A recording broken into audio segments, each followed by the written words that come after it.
So, hello guys, welcome back again to my YouTube channel.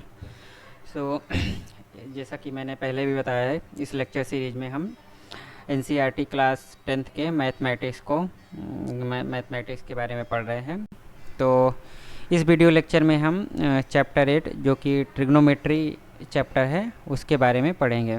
तो chapter के starting में आप देखेंगे तो there is one quote given in the starting. Quote ये है कि there is perhaps nothing which so occupies the middle position of the mathematics as trigonometry। So trigonometry की भी जैसे पोजीशंस मतलब पोजीशंस आप जैसे डिफाइन करते हैं ना कि मतलब टॉप पोजीशन 1 मिनट। तो जैसे टॉप पोजीशन है, मिडिल पोजीशन है, लोअर पोजीशन है। तो ट्रिग्नोमेट्री मतलब मैथमेटिक्स की पोजीशन में ट्रिग्नोमेट्री जिस तरीके से मिडिल पोजीशन को ऑक्यूपाई करती है उस तरीके से मैथमेटिक्स की कोई और भी ब्रांच उस पोजीशन को नहीं ऑक्यूपाई करती है। तो इस कोट में ये बताया गया है। उसके बाद अगर आप आगे बढ़ते हैं तो इंट्रोडक्शन दिया गया है चैप्टर के बारे में। तो इंट्रोडक्शन में ये सब चीज़ें बताई गई हैं कि जैसे पिछले चैप्टर्स क्या पिछली क्लास में हमने ट्रायंगल्स के बारे में पढ़ा होगा, तो ट्रायंगल दिया गया है। तो इस चैप्टर में हम पार्टिकुलरली राइट ट्रायंगल या राइट एंगल ट्रायंगल के बारे में पढ़ेंगे। बेसिकली ट्रायंगल के बारे में नहीं पढ़ेंगे, ट्रायंगल्स का ये राइट ट्रायंगल का मतलब इस चैप्टर में ज़्यादा एप्लीकेशन है, उसी के ही बेसिस पे सारे कॉन्सेप्ट और सारी चीज़ों का डेरिवेशन हो गया। तो यहाँ पे मोर ज़्यादा एम्फेसाइज क्या कहते हैं राइट ट्रायंगल पे दिया गया है, राइट ट्रायंगल का ही ज़्यादा यूज हुआ है इस चैप्टर में। तो हो गया क्योंकि ट्रायंगल्स में अगर आप देखेंगे तो वो बहुत सारे टाइप के ट्रायंगल होते हैं। जैसा कि आप देखेंगे तो मैं गूगल खोलता हूँ, तो गूगल में अगर आप देखेंगे तो जैसे अगर साइड्स के बेसिस पे अगर हम डिवाइड करते हैं कि ट्रायंगल कितने टाइप के होते हैं, तो 3 टाइप के ट्रायंगल होते हैं, 3 टाइप्स के। इक्विलैटरल ट्रायंगल जिसमें कि all 3 sides will be equal and all the 3 angles will be 60 degree. And then second comes the isosceles triangle. तो दूसरा आइसोसेलेस ट्रायंगल होता है। आइसोसेलेस ट्रायंगल में 2 साइड्स इक्वल होगी लेंथ में और angle opposite to those sides are equal, है ना। तो यहाँ पे अगर आप देखोगे तो ये 2 साइड्स इक्वल होगी और उन साइड्स के अपोजिट जो एंगल होंगे वो भी इक्वल होंगे। तो ये आइसोसेलेस एंगल होता है। और स्केलेन ट्रायंगल होता है। स्केलेन ट्रायंगल में तीनों की तीनों साइड डिफरेंट होती है। इस साइड के ये साइड्स के बेसिस पे ट्रायंगल होते हैं। उसके बाद अगर एंगल के बेसिस पे हम ट्रायंगल को क्लासीफाई करें तो acute angle triangle, right angle triangle और ऑब्ट्यूज एंगल ट्रायंगल, ये चीज़ें होता है। तो एक्यूट एंगल मतलब एंगल जो होता है वो 90 डिग्री से कम होगा। राइट ट्रायंगल मतलब one angle will be exactly 90 degree, तो उसी को हम राइट एंगल बोलते हैं। एंड ऑब्ट्यूज एंगल जब भी बोला जाएगा तो ऑब्ट्यूज एंगल का मतलब हुआ कि one angle is will be greater than the 90 degree. तो ऑब्ट्यूज एंगल में एक एंगल 90 डिग्री से ज़्यादा होगा, राइट एंगल में वन एंगल एग्जैक्टली 90 डिग्री होगा और एक्यूट एंगल में all the 3 angles will B 90 degree, कोई भी एंगल मतलब 90 डिग्री से नहीं होगा। तो ये ट्रायंगल का क्लासिफिकेशन हो गया। सो हम आगे चैप्टर पे आते हैं। तो आगे ये भी बताया गया है कि हम जो राइट ट्रायंगल्स होता है उसके अपने सराउंडिंग में बहुत सारे फॉर्मेशन होते हैं या बहुत जगह पे मतलब वो ट्रायंगल्स फॉर्म होता है हमारे सराउंडिंग में। तो उसके बहुत सारी सिचुएशन दी गई हैं। तो यहाँ पे 3 सिचुएशन दी गई है। पहले सिचुएशन में ये बताया गया है कि यहाँ पे एक कुतुब मीनार है और ये एक स्टूडेंट है और ये स्टूडेंट्स कुतुब मीनार के टॉप को देख रहा है। तो इस तरीके से और मतलब ये स्टूडेंट कुतुब मीनार से कुछ डिस्टेंस पे है ना, ये डिस्टेंस पे है, कुछ डिस्टेंस पे है और ये कुतुब मीनार की हाइट है। तो इस हाइट के टॉप को ये स्टूडेंट अपने मतलब आंखों से इसके टॉप पे देख रहा है। तो इस तरीके से एक ट्रायंगल का फॉर्मेशन होता है। और इस ट्रायंगल में क्या कहते हैं अगर आप देखोगे तो ये एंगल बन रहा है वो बिल्कुल 90 डिग्री बन रहा है।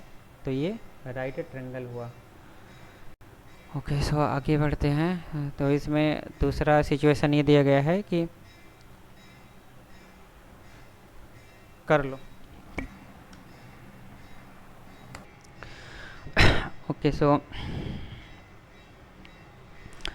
आगे इसमें दूसरी सिचुएशन दी गई है। दूसरी सिचुएशन में क्या है कि एक रिवर है, ये जो बीच में फ्लो हो रहा है, यहाँ पे ये रिवर है।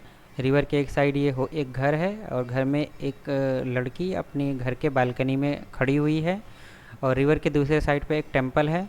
टेंपल के जो स्टेयर है, सीढ़ियाँ हैं, वहाँ पे एक ये गमला रखा हुआ है। तो लड़की क्या कहते हैं, बालकनी से जब इस गमले पे को देखती है तो इस तरीके से भी एक ट्रेंगल का फॉर्मेशन होता है। ये एक ट्रेंगल का फॉर्मेशन हुआ, और यहाँ पे एक एंगल उस ट्रेंगल में 90 डिग्री होगा। तो इस तरीके से यहाँ भी एक क्या राइट ट्रेंगल का फॉर्मेशन हो रहा है।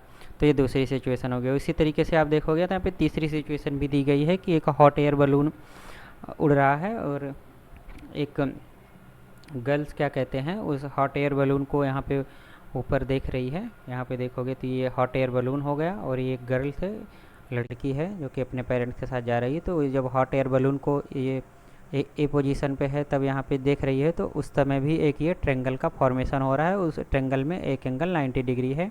दूसरी बार जब ये दूसरी मतलब सिचुएशन, दूसरी पोजीशन, जब ये हॉट एयर बलून उड़ के वो पोजीशन बी पे पहुँच जाता है, तब भी वो एंगल इस एंगल के कोरस्पॉन्डिंग इस पोजीशन, मतलब हॉट एयर बलून को जब वो देखती है, उस समय भी हमारा एक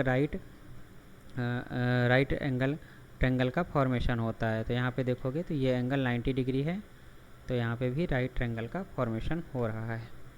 ओके, सो ये हो गया। उसके बाद अगर हम आगे बढ़ते हैं, आगे में ट्रिग्नोमेट्रिक वर्ड जो है उसके बारे में बताया गया है। तो जो मैथमेटिक्स की ये ब्रांच, ट्रिग्नोमेट्री ब्रांच है ना, मैथमेटिक्स की एक ब्रांच है ट्रिग्नोमेट्री। तो जो रियल लाइफ सिचुएशंस ये सब दी गई हैं, इसमें हमें दो चीज़ें अननोन होती हैं ना। जैसे कि सारे एग्जांपल्स में आप देखोगे तो यहाँ पे मतलब ऐसे राइट ट्रायंगल जब भी फॉर्मेशन होता है तो यहाँ पे एक हाइट और ये डिस्टेंस, हाइट और डिस्टेंस का कैलकुलेशन कुछ मैथमेटिकल टेक्निक्स होती हैं। जैसे मैथमेटिकल टेक्निक्स जो कि ये ट्रिग्नोमेट्री ब्रांच में कुछ मैथमेटिकल टेक्निक्स होती हैं, उसको यूज करके इस हाइट और डिस्टेंस को हम कैलकुलेट कर सकते हैं। रियल लाइफ सिचुएशन में ये जितनी भी मतलब सिचुएशंस रियल लाइफ में होती हैं, उसमें हाइट और डिस्टेंस को कैलकुलेट कर सकते हैं उस टेक्निक्स को यूज करके। तो ट्रिग्नोमेट्री वो जो टेक्निक्स, जिस टेक्निक्स को यूज करके हम हाइट और डिस्टेंस को कैलकुलेट करेंगे, वो टेक्निक्स ट्रिग्नोमेट्री ब्रांच के अंदर ही मतलब आती हैं। ओके, अब ट्रिग्नोमेट्रिक वर्ड जो आप देखोगे तो ये एक यहाँ पे लिखा हुआ है ना, ट्रिग्नोमेट्रिक जो वर्ड है, ट्रिग्नोमेट्रिक वर्ड क्या कहते हैं, एक ग्रीक वर्ड है। और ग्रीक वर्ड है तो ये तीन वर्ड से मिलकर बना, मतलब तीन चीज़ों से मिलकर बना हुआ है। तो एक है ट्राई, देन सेकंड है गॉन, और तीसरा है मेट्री, है ना। तो ट्रिग्नोमेट्री, तो ट्राई मतलब हो गया 3, और ये दूसरा वर्ड जो है गॉन मतलब 3 हो गया, और गॉन मतलब साइड्स हो गया, है ना। यहाँ पे लिखा हुआ है गॉन मतलब साइड्स हो गया, और ट्राई मतलब 3 हो गया, और मतलब मेजर करना। तो 3 साइड्स को मेजर करना बेसिकली वो ट्रिग्नोमेट्री है। तो आगे फॉर्मल डेफिनेशन भी ट्रिग्नोमेट्री की दी गई है, जिसमें कि ये बताया गया है कि जो trigonometry is the study of the relationship between the sides and angle of A triangle. तो कोई भी ट्रायंगल में साइड्स होते हैं और एंगल होते हैं, जैसा कि अभी हमने वहाँ भी देखा था। तो साइड्स के बेसिस पे भी ट्रायंगल का डिवीजन मतलब टाइप्स होते हैं, और एंगल के बेसिस पे 3 टाइप्स के ट्रायंगल होते हैं। तो किसी भी ट्रायंगल में भी आप देखोगे, कोई भी ट्रायंगल का यहाँ फॉर्मेशन करोगे ना, ये एक मान लो हम ट्रायंगल बनाते हैं, तो इस ट्रायंगल में 3 साइड्स होंगी। तो यहाँ पे जैसे first side, second side, 3 sides, और ये 1 एंगल, 2 एंगल एंड 3 एंगल। तो 3 साइड्स और 3 एंगल होंगे। तो इन एंगल्स और इन साइड्स के बीच के रिलेशनशिप को स्टडी करना ही ट्रिग्नोमेट्री होता है। तो ये इसकी मतलब फॉर्मल डेफिनेशन हो गई ट्रिग्नोमेट्री की, कि ट्रायंगल में एंगल्स और साइड्स के बीच के रिलेशनशिप को स्टडी करना ही ट्रिग्नोमेट्री होता है ना। ओके, सो आगे बढ़ते हैं। तो आगे जो ट्रिग्नोमेट्री का हिस्टोरिकल डेवलपमेंट अगर आप देखोगे तो ये सबसे पहले इजिप्ट कंट्री में, और बेबीलोन क्या है कि वो मेसोपोटामियन जो सिटी थी वो बेबीलोन थे। तो बेबीलोन और इजिप्ट में क्या कहते हैं इसका हिस्टोरिकल डेवलपमेंट, वहाँ पे मतलब रिकॉर्ड इसका पाया गया है कि वहाँ पे ये यूज होता था ट्रिग्नोमेट्री। और पहले के ज़माने में हमें जो स्टार और प्लैनेट्स की जो डिस्टेंस होती थी वो भी ट्रिग्नोमेट्री के कॉन्सेप्ट्स को यूज करके ही निकालते थे। और इवन हिस्टोरिकली तो ठीक ही है, बट आज के ज़माने में भी बहुत सारे इंजीनियरिंग और फिजिकल साइंस के वर्ड में भी ट्रिग्नोमेट्री का यूज होता है। ट्रिग्नोमेट्री के एडवांस कॉन्सेप्ट का यूज करके बहुत सारी चीज़ें कैलकुलेट की जाती हैं। ओके, तो आगे बढ़ते हैं। तो यहाँ पे जैसे बताया गया है कि इस चैप्टर में हम trigonometric ratios of the angle, तो यहाँ पे जैसे ट्रिग्नोमेट्री जब रेशियोज बोला जाएगा तो वो किसी एंगल के रिस्पेक्ट में ही होगा, है ना। ये चीज़ें आप माइंड में बैठा के रखना। ट्रिग्नोमेट्री रेशियो जब भी बोलेंगे वो किसी एंगल के रिस्पेक्ट में होगा। तो यहाँ पे ये बताया गया है कि हम इस चैप्टर में साइड्स के रेशियोज, तो जैसे अभी मैंने ऊपर ही बताया ना यहाँ पे कि 3 साइड्स हो गए, तो इन साइड्स के रेशियोज को स्टडी करेंगे इस चैप्टर में with respect to its acute angle. तो अभी जैसा कि ऊपर हमने बताया कि यहाँ पे केवल हम राइट ट्रायंगल की ही बात करेंगे। राइट ट्रायंगल में क्या होगा, ये एक्चुअली गड़बड़ हो गया, इसको थोड़ा सीधा बनाते हैं। ओके, सो राइट ट्रायंगल में क्या होगा, एक एंगल बिल्कुल 90 डिग्री होगा और 2 एक्यूट एंगल होंगे, है ना। तो ये 2 एक्यूट एंगल होंगे और एक एंगल 90 डिग्री होगा।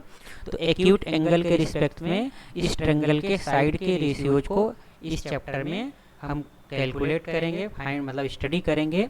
और उन रेशियोज जो ये साइड्स के रेशियोज होंगे, जैसे अगर इसको हम ए बी सी माने तो साइड्स का रेशियो क्या होगा, A B upon B C होगा सकता है, या B C upon A C हो सकता है, या अगर हम देखें तो A B upon A C हो सकता है।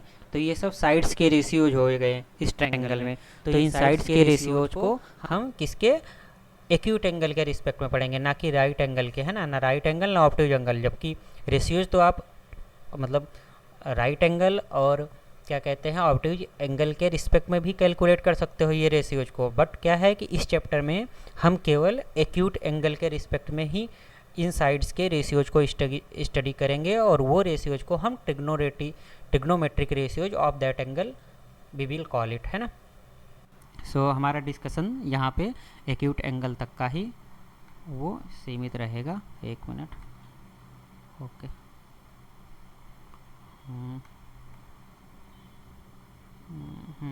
ओके, उसके बाद इसमें ये भी बताया गया कि ये जो रेशियोज होते हैं कुछ पार्टिकुलर एंगल, जैसे कि जो स्पेसिफिक एंगल्स होते हैं जो कि मतलब जनरली ज़्यादा यूज होते हैं, तो जैसे 0 डिग्री, 30 डिग्री, 45 डिग्री और 60 डिग्री एंड 90 डिग्री, ये कुछ स्पेसिफिक एंगल्स के लिए इन ट्रिग्नोमेट्री रेशियोज को हम कैलकुलेट करेंगे। और कुछ आइडेंटिटीज जिसको कि हम ट्रिग्नोमेट्रिक आइडेंटिटीज कहते हैं उसको भी इस्टेब्लिश करेंगे। तो आइडेंटिटीज क्या होता है यहाँ पे वो समझना बहुत ज़रूरी है। तो आइडेंटिटीज ऐसा एक एक्सप्रेशन होता है, मैथमेटिकल एक्सप्रेशन या ऐसा एक एक्सप्रेशन होता है बेसिकली बोल सकते हो, जिसकी वैल्यू वेरिएबल मतलब चेंज करने पर उसकी वैल्यू बदलती नहीं है। तो जैसे एग्जांपल के तौर पे अगर हम देखें तो sine square theta plus cos square theta equal to 1, है ना। इसको हम आगे पढ़ेंगे, ये एक ट्रिग्नोमेट्रिक आइडेंटिटी है। तो इसमें थीटा क्या है, थीटा एंगल है। तो इस ट्रायंगल में एक्यूट एंगल का मतलब एक्यूट एंगल का एक एक्यूट एंगल है। सो थीटा की आप कोई भी वैल्यू अगर इस एक्सप्रेशन में पुट करोगे तो sine square theta plus cos square theta जो है वो उसका जो सम करेंगे वो 1 के बराबर होगा। तो ये आइडेंटिटी थीटा की कोई भी वैल्यूज के लिए वैलिड रहेगी। तो जो भी चीज़ अनचेंज रहती है, ये जो भी चीज़ अनचेंज रहती है वेरिएबल के मतलब डिफरेंट वेरिएबल की वैल्यूज पुट करने पर, उसको हम ट्रिग्नोमेट्रिक आइडेंटिटीज बोलते हैं। सो आगे चलते हैं। आगे अब हम वही जैसा कि भी ऊपर डिस्कस किया कि हम इस चैप्टर में ट्रिग्नोमेट्रिक रेशियोज के बारे में पढ़ेंगे, है ना।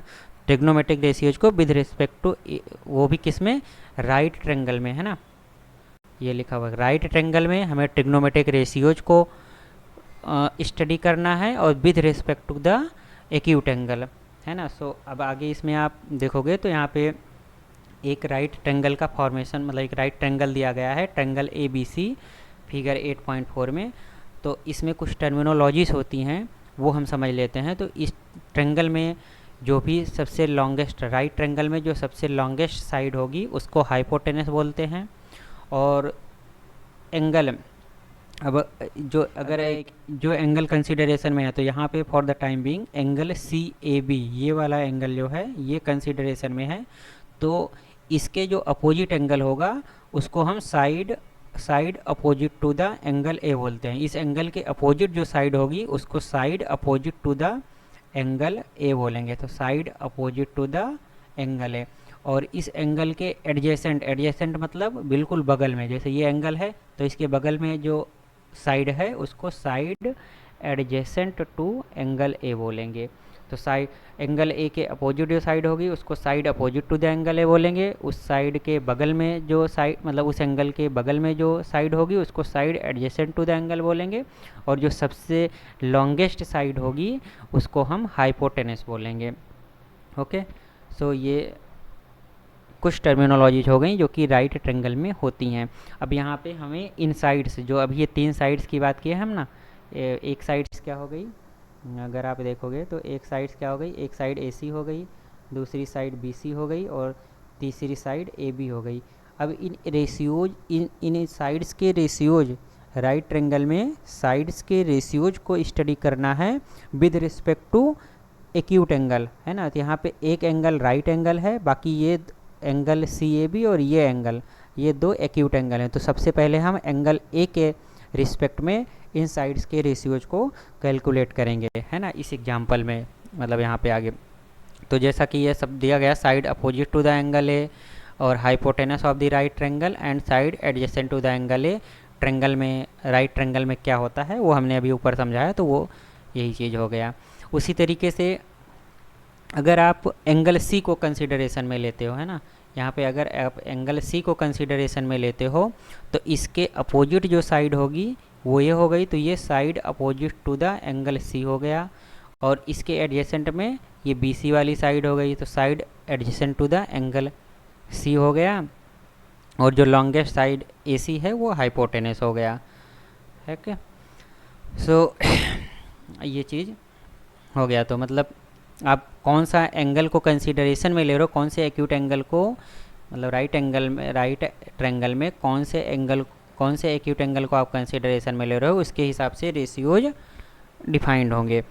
तो अभी सबसे पहले हम एंगल A के लिए, राइट ट्रेंगल ABC में एंगल A के लिए इस साइड्स, मतलब ट्रेंगल में साइड्स के रेशियोज को कैलकुलेट करते हैं।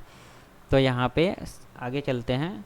तो यहाँ पे हम एक कन्वीनियंस के लिए एक राइट ट्रेंगल का फॉर्मेशन कर लेते हैं ना। तो ये हो गया, ओके, एक साइड गड़बड़ हो गई तो इसको मैं थोड़ा सा मिटा देता हूँ, फिर से पेन लेता हूँ।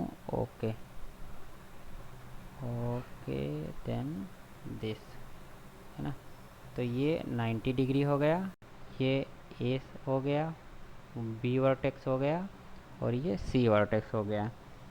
और ये हाइपोटेनस हो गया, ये अपोजिट और ये एडजेसेंट। मैंने पूरा सेंटेंस, मतलब पूरा वर्ड नहीं लिखा है, आप लोग उतना समझना। OPP मतलब अपोजिट, ADJ मतलब एडजेसेंट। तो अब जैसे sine of a angle A कैसे डिसाइड होता है, side of a angle A defined होता है रेशियोज ऑफ, मतलब side opposite to the angle A and divided by hypotenuse. तो एंगल A के अपोजिट कौन सी साइड है, ये BC साइड है, तो BC हो गया। और हाइपोटेनस क्या है, AC हो गया, है ना। तो ये हाइपोटेनस हो गया, सॉरी, अच्छा इसको मैंने लिखा ही था हाइपोटेनस, मैंने A बना दिया, ओके, है ना। तो यहाँ पे ये हाइपोटेनस हो गया। तो हाइपोटेनस AC हो गया और side opposite to the angle A BC हो गया। तो BC अपॉन AC का जो रेशियो होगा वो साइन ऑफ एंगल ए कहलाएगा। उसी तरीके से कोसाइन ऑफ एंगल ए वो क्या वो कैसे डिफाइंड होता है, वो इस तरीके से डिफाइंड होता है side opposite to the angle A divided by hypotenuse, नहीं, side adjacent to the angle A divided by hypotenuse. तो एंगल ए के एडजेसेंट कौन सी साइड है? ए बी साइड है, तो यहाँ पे ए बी हो गया, और हाइपोटेनस तो ए सी ही है, तो A B upon A C का जो रेशियो होगा वो cosine of the angle A कहलाएगा in triangle A B C, right triangle A B C, है ना। उसी तरीके से tangent of a angle A कैसे डिफाइंड होता है? Tangent of a angle A defined होता है side opposite to the angle A. तो side opposite to the angle A कौन सा साइड है? और साइड एंगल ए के अपोजिट साइड बी सी है, तो बी सी हो गया। और एडजेसेंट एंगल ए के एडजेसेंट कौन सा साइड है? ए बी है, तो B C upon A C का जो रेशियो होगा वो टेंजेंट ऑफ द एंगल ए, ये डिफाइंड हो गया।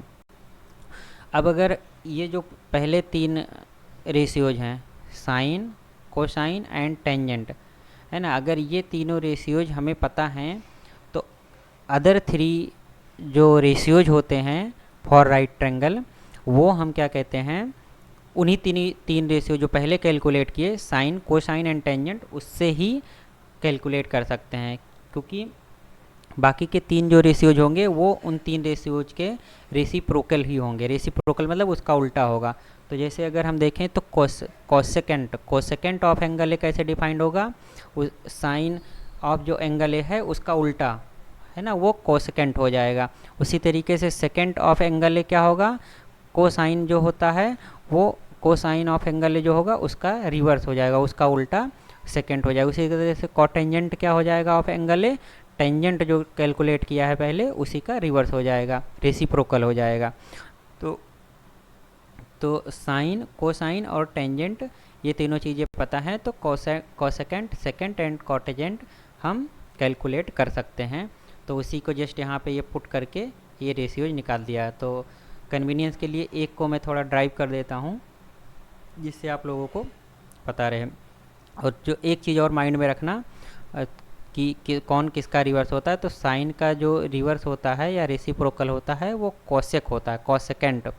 और उसी तरीके से कोसाइन का जो रेसिप्रोकल होगा वो सेकेंड होगा, और टेंजेंट का जो रेसिप्रोकल होगा वो कोटेजेंट होगा। तो ये चीज़ें माइंड में बैठा लेना, याद कर लेना। ओके, सो ये कैसे डिवाइड हुआ है, मान लो कोई किसी को नहीं पता है तो जो मैं उसके लिए बता रहा हूँ, बाकी हो सकता है किसी को पता हो। तो जैसे अगर कोई रेशियोज है तो रेशियोज में मल्टीप्लिकेशन वगैरह कैसे होता है? तो इसमें सबसे पहले मान लो ये a अपॉन बी है ना, ये एक रेशियो है जिसको हम डिवाइड कर रहे हैं c अपॉन डी, एक दूसरे रेशियोज।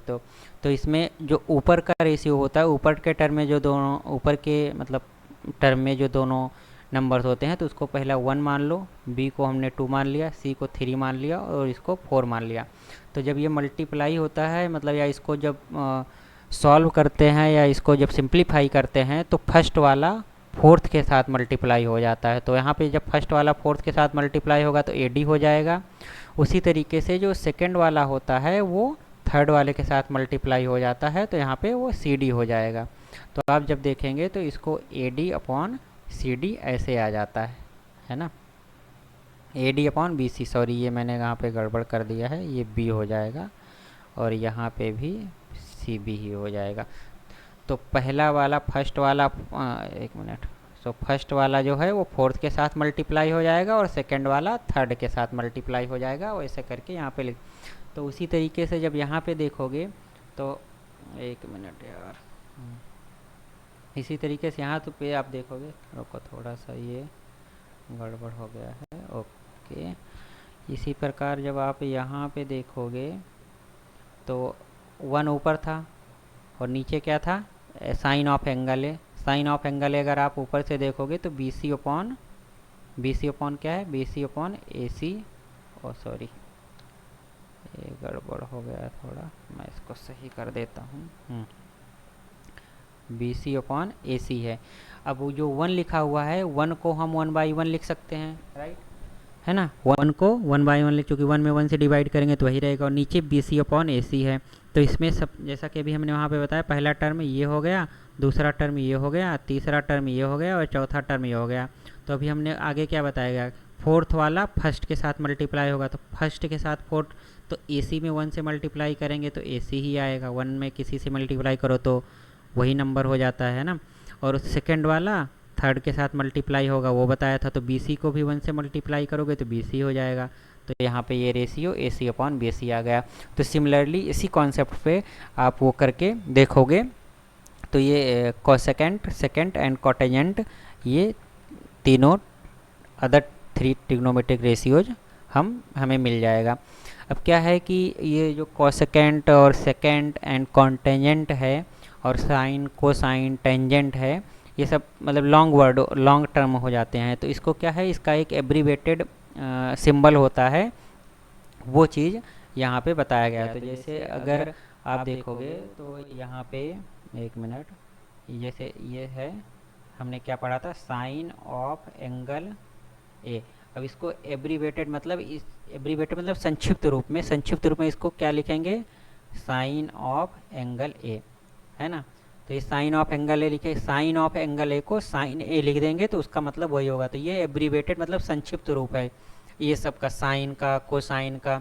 तो साइन का एब्रीवेटेड टर्म क्या हो जाएगा, साइन ऑफ एंगल ए का एब्रीवेटेड टर्म साइन ए, तो कोसाइन ऑफ एंगल ए का abbreviated term cos A, tangent of angle ए का एब्रीवेटेड टर्म टेन ए, उसी तरीके से कोसेकेंट का कोसेक ए, उसी प्रकार से सेकेंट का सेक ए, उसी प्रकार से कोटेजेंट का कॉट ए। तो ये इसका एब्रीवेटेड टर्म हो गया।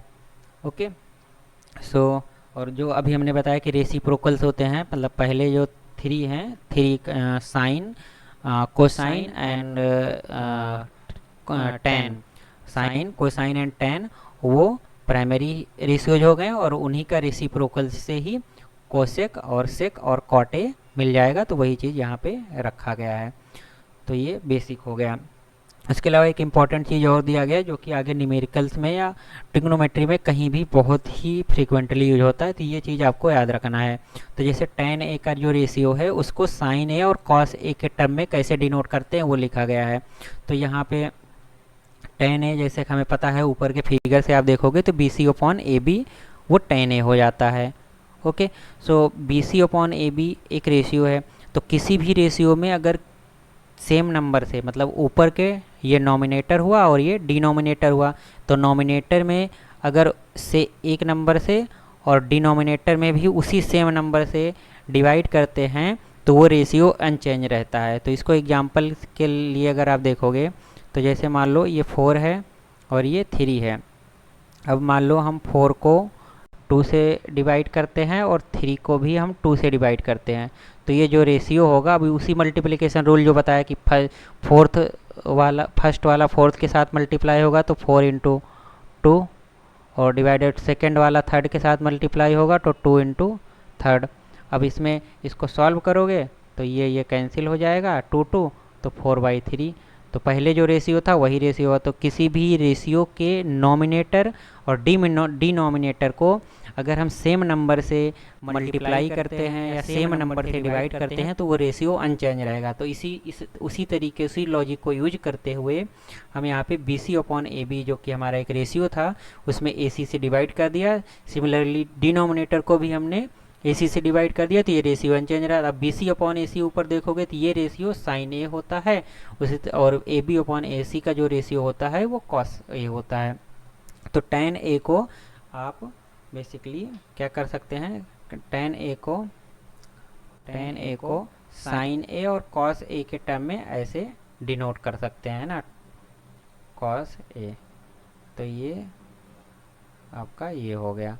उसी तरीके से आप देखेंगे तो cot A जो होता है, cot A इक्वल टू क्या होता है, cot A equal to cos A divided by sin A। तो ये आगे अभी हर एक न्यूमेरिकल में या हर एक कॉन्सेप्ट में ये बहुत ही फ्रिक्वेंटली यूज होता है। तो आप इस लोग इसको याद रखना कि tan A को sin A और cos A के रिप्रेजेंट में, sin A और cos A के टर्म में कैसे डिनोट करते हैं। तो tan A equal to sin A upon cos A होता है और cot A equal to cos A upon sin A होता है ना। तो ये दोनों चीज़ें आप याद रखना। ओके, सो आगे इसमें इस चैप्टर में जो है आगे आर्यभट्टा जो हमारे यहाँ के बहुत पुराने समय के बहुत बड़े मैथमेटिशियंस हैं उनके बारे में बताया गया है। तो उन्होंने अपना जो वर्क पब्लिश किया था आर्यभट्टम, तो उसके बारे में जिक्र किया जाता है। तो आर्यभट्टम में first use of the idea of sine in the way we use today was in the work. तो आर्यभट्टम में साइन वर्ड का सबसे पहले यूज हुआ था, जो कि आर्यभट्टा जो हमारे यहाँ के ग्रेट मैथमेटिशियन थे उनके वर्क में पाया गया था। तो यहाँ पे AD 500 मतलब कि ये AD का मतलब होता है अन्नो डोमनी, या इसको आप कॉमन एरा भी बोल सकते हैं, जो कि CE होता है। CE मतलब कॉमन एरा। तो उन्होंने 500 AD में, और एक दूसरी चीज़ होती है एक मिनट, ओके। तो एक दूसरी चीज़ होती है एक मिनट यार, हाँ, एक दूसरी चीज़ होती है BC। तो BC मतलब यहाँ पे एक मिनट में लिखता हूँ। तो एक होता है BC और एक होता है CE, या इसी को AD भी बोलते हैं। तो BC मतलब बिफोर कॉमन एरा, तो मतलब जब ये जीसस क्राइस्ट जीसस जब जीसस पैदा हुए थे उसके बाद के एरा को कॉमन एरा या अन्नो डोमिनी बोलते हैं, और उनके जन्म के पहले के जो समय था उसको BC बोलते हैं, है ना।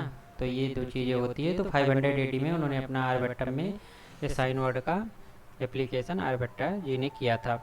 उसके बाद उन्होंने जो आर्यभट्टम में अर्धज्या वर्ड का यूज किया था, अर्धज्या, जो कि क्या कहते हैं, बाद में इसको शॉर्ट फॉर्म इसका ज्या हुआ, और बाद में आगे चल के ये ज्या क्या कहते हैं, जीवा में, मतलब जीवा में शॉर्ट हो गया, या ज्या में, है ना। अर्धज्या को जीवा ज्या और या जीवा में मतलब शॉर्ट एंड फॉर्म इसका हो गया। तो जब आर्यभट्टम जो आर्यभट्टा की जो वर्क था उसको जब अरबिक भाषा में मतलब ट्रांसलेट किया गया, तो वो जीवा जो थी जिसको आर्यभट्टा जी ने अपने आर्यभट्टम वर्क में अर्धज्या जिसको बोलते थे, जीवा को रिटेंड मतलब जीवा को एज इट इज रिटेंड किया गया। और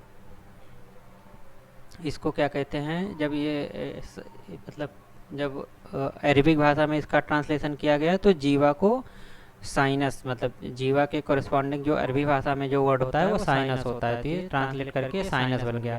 तो अर्धज्या से जीवा या ज्या बना, और ज्या से जीवा से साइनस वर्ड हुआ। फिर साइनस का मीन्स होता है, साइनस का असली मीनिंग जो होता है वो साइनस का मीनिंग होता है कर्व, है ना। ओके, थोड़ा टेढ़ा हो गया है, हाँ एक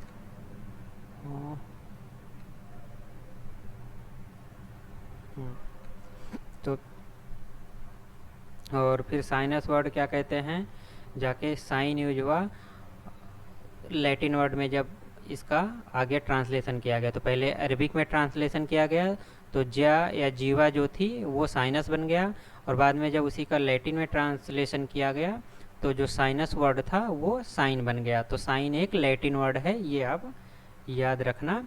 उसके बाद जो अभी एक एस्ट्रोनॉमी मतलब प्रोफेसर एस्ट्रोनॉमी के प्रोफेसर थे एडमंड गुंटर या गंटर, इसको जो भी आप पढ़ेंगे, तो इन्होंने क्या कहते हैं, ये एडमंड गुंटर है ना, इन्होंने इस साइन वर्ड का एब्रीविएटेड फॉर्म साइन यूज किया। तो अभी जो हम रिसेंटली यूज कर रहे हैं वो साइन यूज करते हैं। तो इसका हिस्टोरिकल डेवलपमेंट आपको पता हो गया। तो पहले क्या था, आर्यभट्टम में अर्धज्या था, तो अर्धज्या को क्या बोला गया, बाद में जीवा या ज्या बोला गया। बाद में उसको अरबिक में जब ट्रांसलेशन किया गया तो वहाँ जीवा के करस्पॉन्डिंग अरबिक वर्ड जो बना वो साइनस बना। बाद में जब उसको लैटिन में ट्रांसलेट किया गया तो साइनस को साइन बोला गया। बाद में जो एक इंग्लिश के एस्ट्रोनॉमी के प्रोफेसर थे, इंग्लिश मतलब इंग्लैंड के प्रोफेसर थे एस्ट्रोनॉमी के, एडमंड गंटर, उन्होंने इस साइन का एब्रीवेटेड वर्ड साइन का ये सिन मतलब SIN एब्रीवेटेड फॉर्म इसका यूज किया। इसी तरीके से फिर आगे कोसाइन और टेंजेंट के लिए उसका क्या हिस्टोरिकल मतलब हिस्टोरिकल हिस्ट्री रही है, वो चीज़ इसमें बताया गया। तो कोसाइन और टेंजेंट, तो कोसाइन और टेंजेंट बाद में आया, है ना। उसके बाद cosine function arise for the need to compute the sine of the complement, तो कॉम्प्लीमेंट्री एंगल के साइन को निकालने के लिए कोसाइन मतलब कॉम्प्लीमेंट्री एंगल के साइन को कंप्यूट करने के लिए जब आवश्यकता पड़ी तब वहाँ से कोसाइन टर्म का ओरिजिन हुआ। उसके बाद जो टेंजेंट होता है वो आर्यभट्टा ने जो है वो कोसाइन को कोटिज्या बोलते थे, तो ज्या या कोटिज्या मतलब ये साइन के कोरस्पॉन्डिंग उसमें क्या था, अर्धज्या या जीवा या ज्या जो भी आप बोलो, और कोसाइन के लिए कोटिज्या था। तो कोसाइन और एडमंड गंटर ने कोसाइन मतलब ये था कोसाइनस इसको पहले बोलते थे, एडमंड गुंटर जो थे उसको कोसाइनस बोलते थे। बाद में सर जोनस मूरे ने इसका एब्रीवेटेड, ये सर जोनस मूरे थे, ये भी एक इंग्लिश मैथमेटिशियन थे, तो इन्होंने कोसाइनस वर्ड का जो एब्रीवेटेड फॉर्म था वो कॉस यूज किया। तो ये कुछ हिस्टोरिकल चीज़ें थी जिस for the sake of knowledge हमें ये जानना चाहिए। उसके बाद आगे आते हैं तो इसमें कुछ चीज़ें और बताई गई हैं।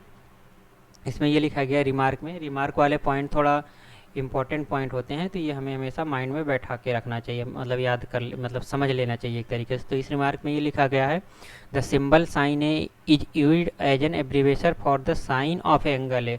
तो जैसे कि मैंने पहले भी बताया है कि sine of a angle A, इसको एब्रीवेटेड फॉर्म में साइन ए लिखते हैं ना। तो sine A is not the product of sine and A, तो जो हम साइन ए लिखते हैं तो ये ऐसा नहीं है कि ये साइन और ए का मल्टीप्लिकेशन है ना। तो साइन, अगर साइन ए लिख रहे हैं that is not equal to sine multiplied by A, तो ये चीज़ नहीं होता है, ये अब ध्यान रखना है। इसी तरीके से जब हम कॉस ए लिखते हैं तो उसका ये भी मतलब नहीं होता है कि it is the product of cos and A, angle और कॉस का प्रोडक्ट नहीं है वो। कॉस ए का मतलब होता है cosine of angle A. Similar interpretation हम बाकी और भी जो ट्रिग्नोमेट्रिक रेशियोज होते हैं, टेन सेकेंड और कोसेकेंट एंड कोटेंजेंट, उन सब चीज़ों के लिए भी एप्लीकेबल होता है ना। अब हम यहाँ पे आगे एक चीज़ और भी बताया गया है, तो if we take a point P on the hypotenuse A C और पॉइंट क्यू। आगे क्या है कि एक फिगर 8.6 है, तो इसमें एक चीज़ एक्सप्लेन करने की कोशिश की जा रही है, वो क्या कंक्लूजन है वो बाद में बताएंगे। तो इसमें क्या क्या किया गया है जस्ट वो मैं पहले आपको एक्सप्लेन कर देता हूँ। तो इसमें सबसे पहले अगर आप राइट हैंड साइड में देखेंगे तो फिगर 8.6 है, तो फिगर 8.6 में ट्रेंगल ए बी सी लिया गया, ठीक है। एक ए राइट ट्रेंगल था जिसका कि एक एंगल ये 90 डिग्री था, ठीक है, ओके। अब दो इसमें ये कहता है कि अगर हम साइड ए सी को एक्सटेंड करते हैं पॉइंट मतलब क्यू तक, और ए बी को हम एक्सटेंड करते हैं एन तक, है ना। ए बी को ये एक क्या लिखा गया है यहाँ पे देखो,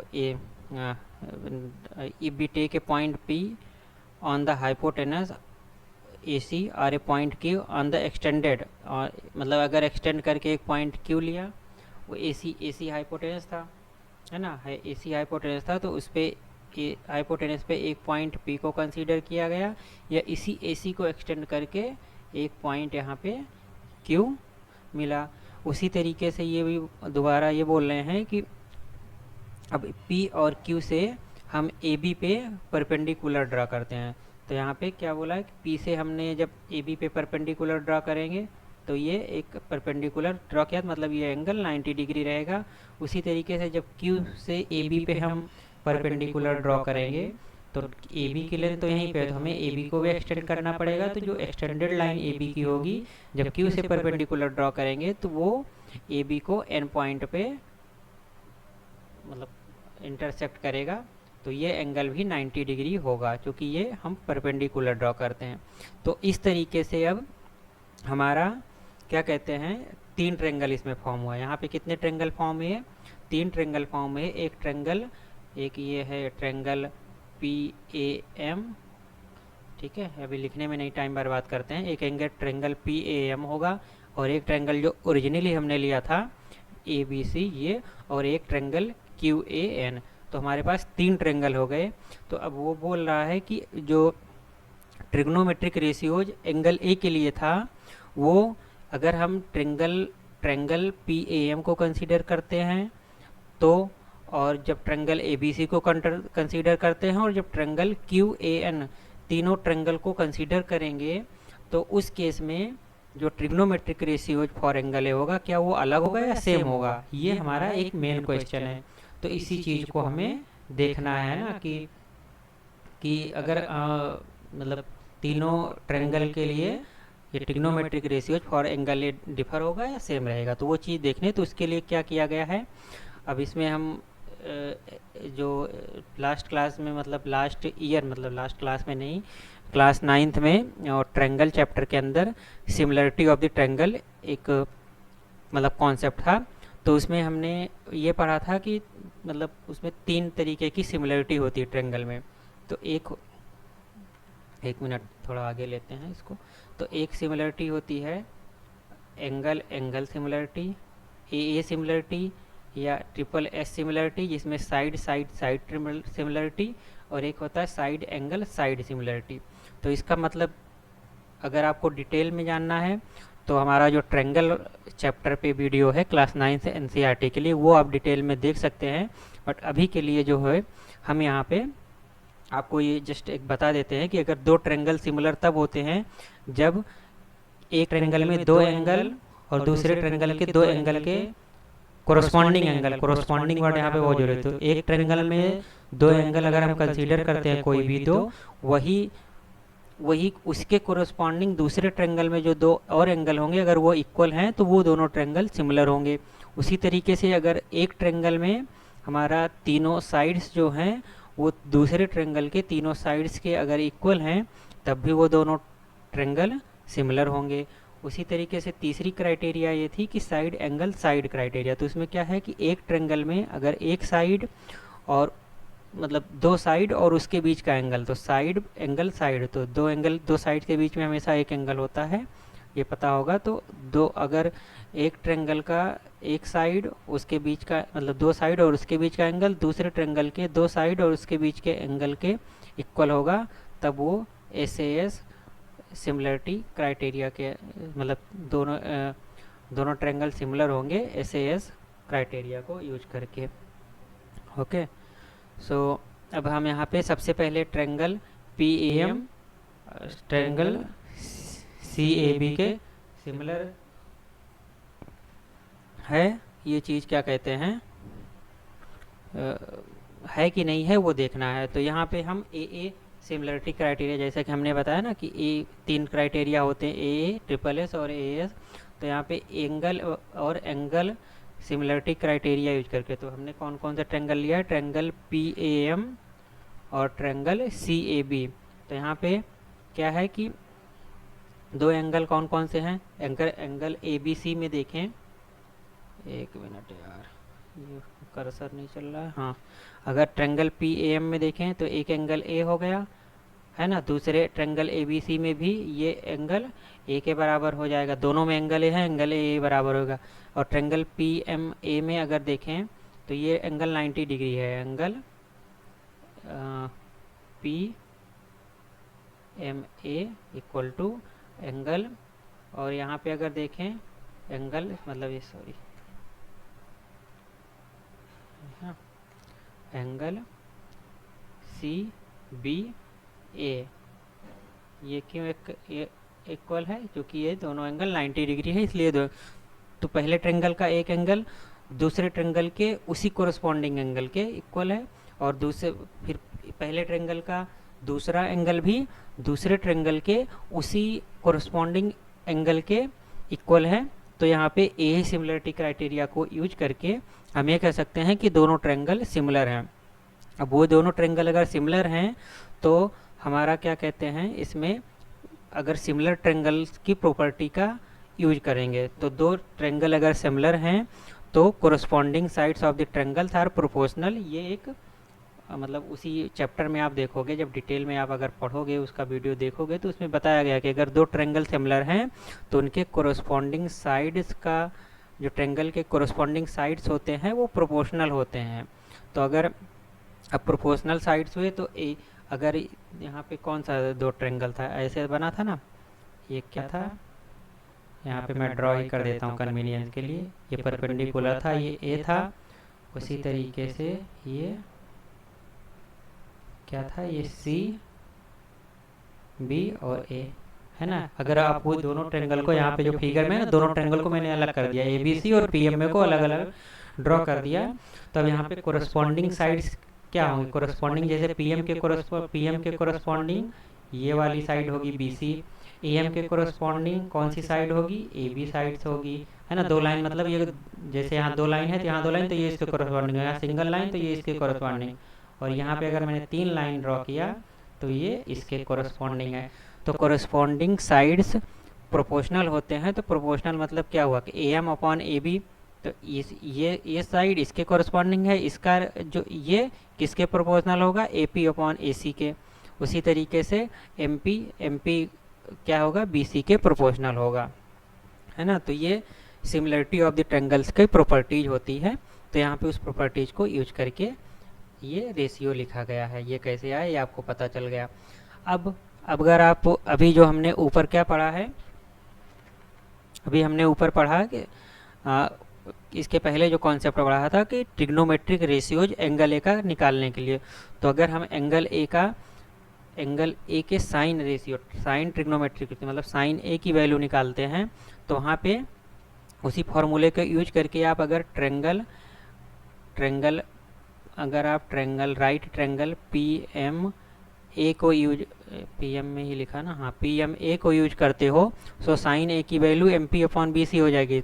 साइन ए की वैल्यू वहाँ पे क्या होती थी, opposite side of the angle divided by hypotenuse. तो हाइपोटेनस ए पी है, यहाँ पे हाइपोटेनस क्या है ये आप देखोगे ना, तो ये हाइपोटेनस हो गया, और एंगल ए के अपोजिट साइड क्या हो गया, पी एम हो गया। तो P M upon A C जो होगा, मतलब sorry P M upon A C बोल दिया मैंने, P M upon A P sine A के बराबर होगा।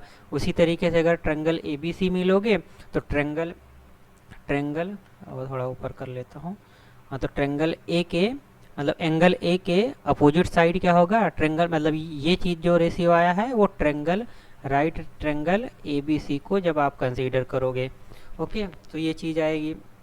अब अगर ट्रायंगल ए बी सी को कंसीडर कर रहे हैं तो एंगल ए के अपोजिट साइड क्या होगा, अब बी सी होगा, और हाइपोटेनस ए सी होगा। तो उसका जो रेशियो होगा वो साइन ऑफ एंगल ए होता है, और जो उसको एब्रीवेटेड फॉर्म में साइन ए लिखते हैं, ठीक है। तो इसी तरीके से आप अगर कॉस ए, तो यहाँ पे जैसे साइन ए मैंने समझाया, उसी तरीके से आप कॉस ए और टेन ए भी कैलकुलेट करोगे ये दोनों ट्रायंगल के लिए, तो ये रेशियो आएंगे। तो इससे ये पता चलता है, तो ट्रिग्नोमेट्रिक रेशियोज, अगर आप इससे क्या पता चलता है कि trigonometric ratios of angle A in triangle P A M is not differ, है ना, ये पॉइंट नोट करना कि not differ from those in triangle C A B. तो अगर हम ट्रायंगल सी ए बी को लिए और trigonometric ratios sine A, cos A and tan A को निकाला, तो जो ट्रिग्नोमेट्रिक रेशियोज आ रहे हैं, और जब हम ट्रायंगल पी ए एम को कंसीडर कर रहे हैं, तो एंगल ए का जो ट्रिग्नोमेट्रिक रेशियोज निकाल रहे हैं फॉर मतलब ट्रायंगल पी ए एम, तो sine A, cos A, ten ए और बाकी अदर 3 ट्रिग्नोमेट्रिक रेशियोज को जब निकालोगे तो वो भी इक्वल होंगे, तो है ना। तो यहाँ से ये हो गया। इसी तरीके से आप सिमिलरिटी क्राइटेरिया को यूज करके जैसा ये किया, उसी तरीके से आप ट्रायंगल क्यू ए एन और ट्रायंगल ए बी सी, है ना, या सी ए बी जो भी आप बोलो, और ट्रायंगल सी ए बी, इसको यूज करके भी जैसा अभी इसमें हमने समझा ट्रायंगल पी एम और ट्रायंगल सी ए बी को, उसी तरीके से ट्रायंगल क्यू ए एन और ट्रायंगल ए बी सी को आप कंसीडर करके सिमिलरिटी ऑफ द ट्रायंगल को यूज करके और फिर सिमिलरिटी की प्रॉपर्टीज यूज करके रेशियोज निकालोगे, तो दोनों में आप साइन ए, कॉस ए और टेन ए, बाकी अदर जो 3 ट्रिग्नोमेट्रिक रेशियोज हैं सेक, कॉसेक और कॉट, इन सब का जो रेशियोज होगा वो सेम होगा। तो यहाँ पे एक बहुत ही बड़ा इम्पोर्टेंट मतलब बहुत ही इम्पोर्टेंट ऑब्जर्वेशन आता है कि values of the trigonometric ratios of angle do not very. तो ट्रिग्नोमेट्रिक रेशियोज की value for an angle do not very with the length of the side of the triangle if the angle remain same. तो यहाँ पे इसका कहने का मतलब ये हुआ कि अब ऊपर ही जाते हैं, ऊपर ही समझते हैं कि अगर हम एंगल को सेम रखे हैं, एंगल को यहाँ पे तो एंगल को तो हमने कुछ छेड़ा छाड़ा नहीं ना, एंगल है तो एंगल ही रहा। अब क्या हुआ कि हमने जस्ट इसकी साइड्स, जो ट्रायंगल की साइड्स थी पहले AC थी, AC की जगह साइड्स AP हो गई, या इसकी साइड्स को अल्टर कर दिया मतलब बदल दिया। तो इसकी पहले केस में इसकी साइड को छोटा कर दिया था, दूसरे केस में जो ट्रायंगल की साइड AC थी उसको AQ बड़ा कर दिया। तो पहले छोटा किया फिर बड़ा किया।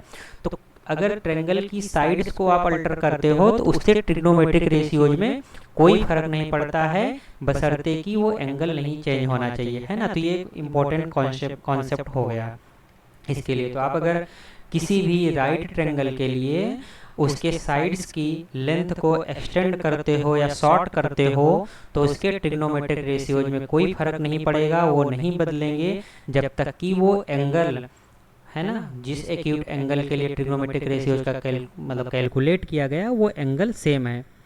ओके, सो ये एक चीज़ हो गया। उसके बाद यहाँ पे भी एक इम्पॉर्टेंट नोट दिया गया है ना, तो एक रिमार्क है और एक ये नोट, ये सब चीज़ें इम्पॉर्टेंट पॉइंट्स होते हैं जो कि अंडरस्टैंडिंग पॉइंट ऑफ व्यू से बहुत ही इंपॉर्टेंट होते हैं, concept understanding point of view. तो यहाँ पे अगर लिखा है कि अगर हम साइन स्क्वायर A लिख दिया या कॉस स्क्वायर A लिख दिया, थोड़ा ये ओवर एक्सटेंड हो गया है तो I will just erase it, है ना। तो यहाँ पे ये बता रहा है कि अगर हमने, एक minute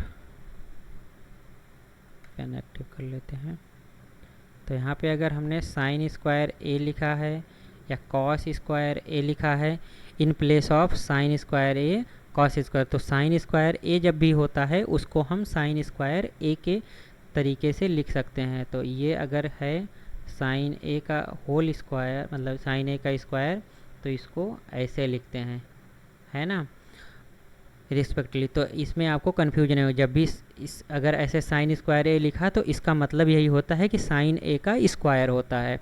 but cosec A doesn't मतलब इक्वल टू साइन इनवर्स है। तो जैसे हमने उसमें क्या पढ़ा था, रेसिप्रोकल वाला रूल पढ़ा था ना, कि अगर हमें साइन और कोसाइन और tan की वैल्यू पता है तो बाकी अदर थ्री जो रेशियोज होते हैं वो पहले वाले इन तीनों के रेसिप्रोकल होते हैं। तो वहाँ पे हमने यही पढ़ा था कि कॉसेक A हम कैलकुलेट वो क्या होगा, वो रेसिप्रोकल होता है साइन A का, ये हमने पढ़ा था ना ऊपर वहाँ पे।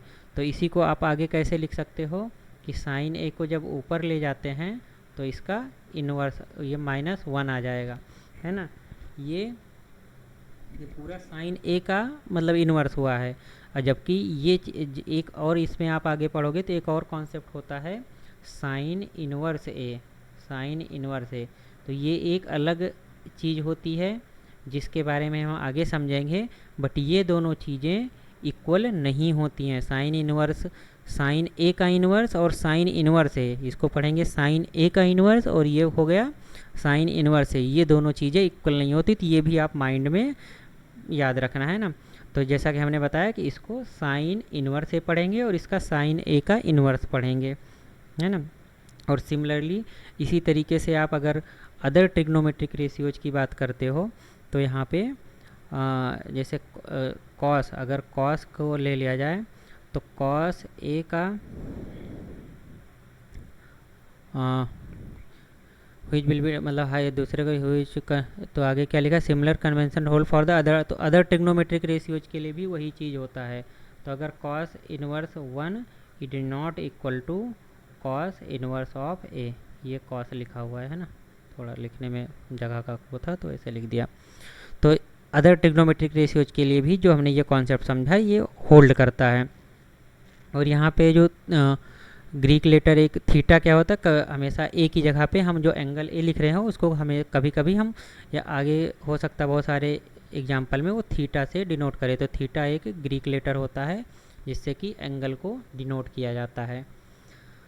ओके, तो अभी तक हमने क्या कहते हैं कि एक एक्यूट राइट एंगल ट्रेंगल या राइट ट्रेंगल में 6 ट्रिग्नोमेट्रिक रेशियोज को पढ़ा है फॉर एन एक्यूट एंगल। तो एक एक्यूट एंगल के 6 ट्रिग्नोमेट्रिक रेशियोज होते हैं, उसके बारे में पढ़ा है। So if we know any of the ratio we can obtain the other ratio.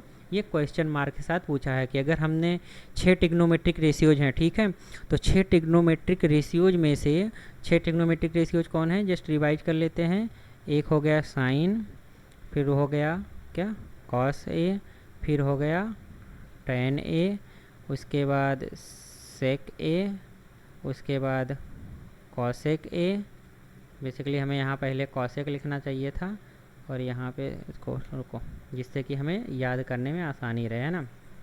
तो अभी हम रेसिप्रोकल या उसका रिवर्स होता है ऐसा हमने पढ़ा था। तो साइन ए का रिवर्स क्या होगा, साइन ए का रिवर्स या रेसिप्रोकल क्या होगा, कॉसेक।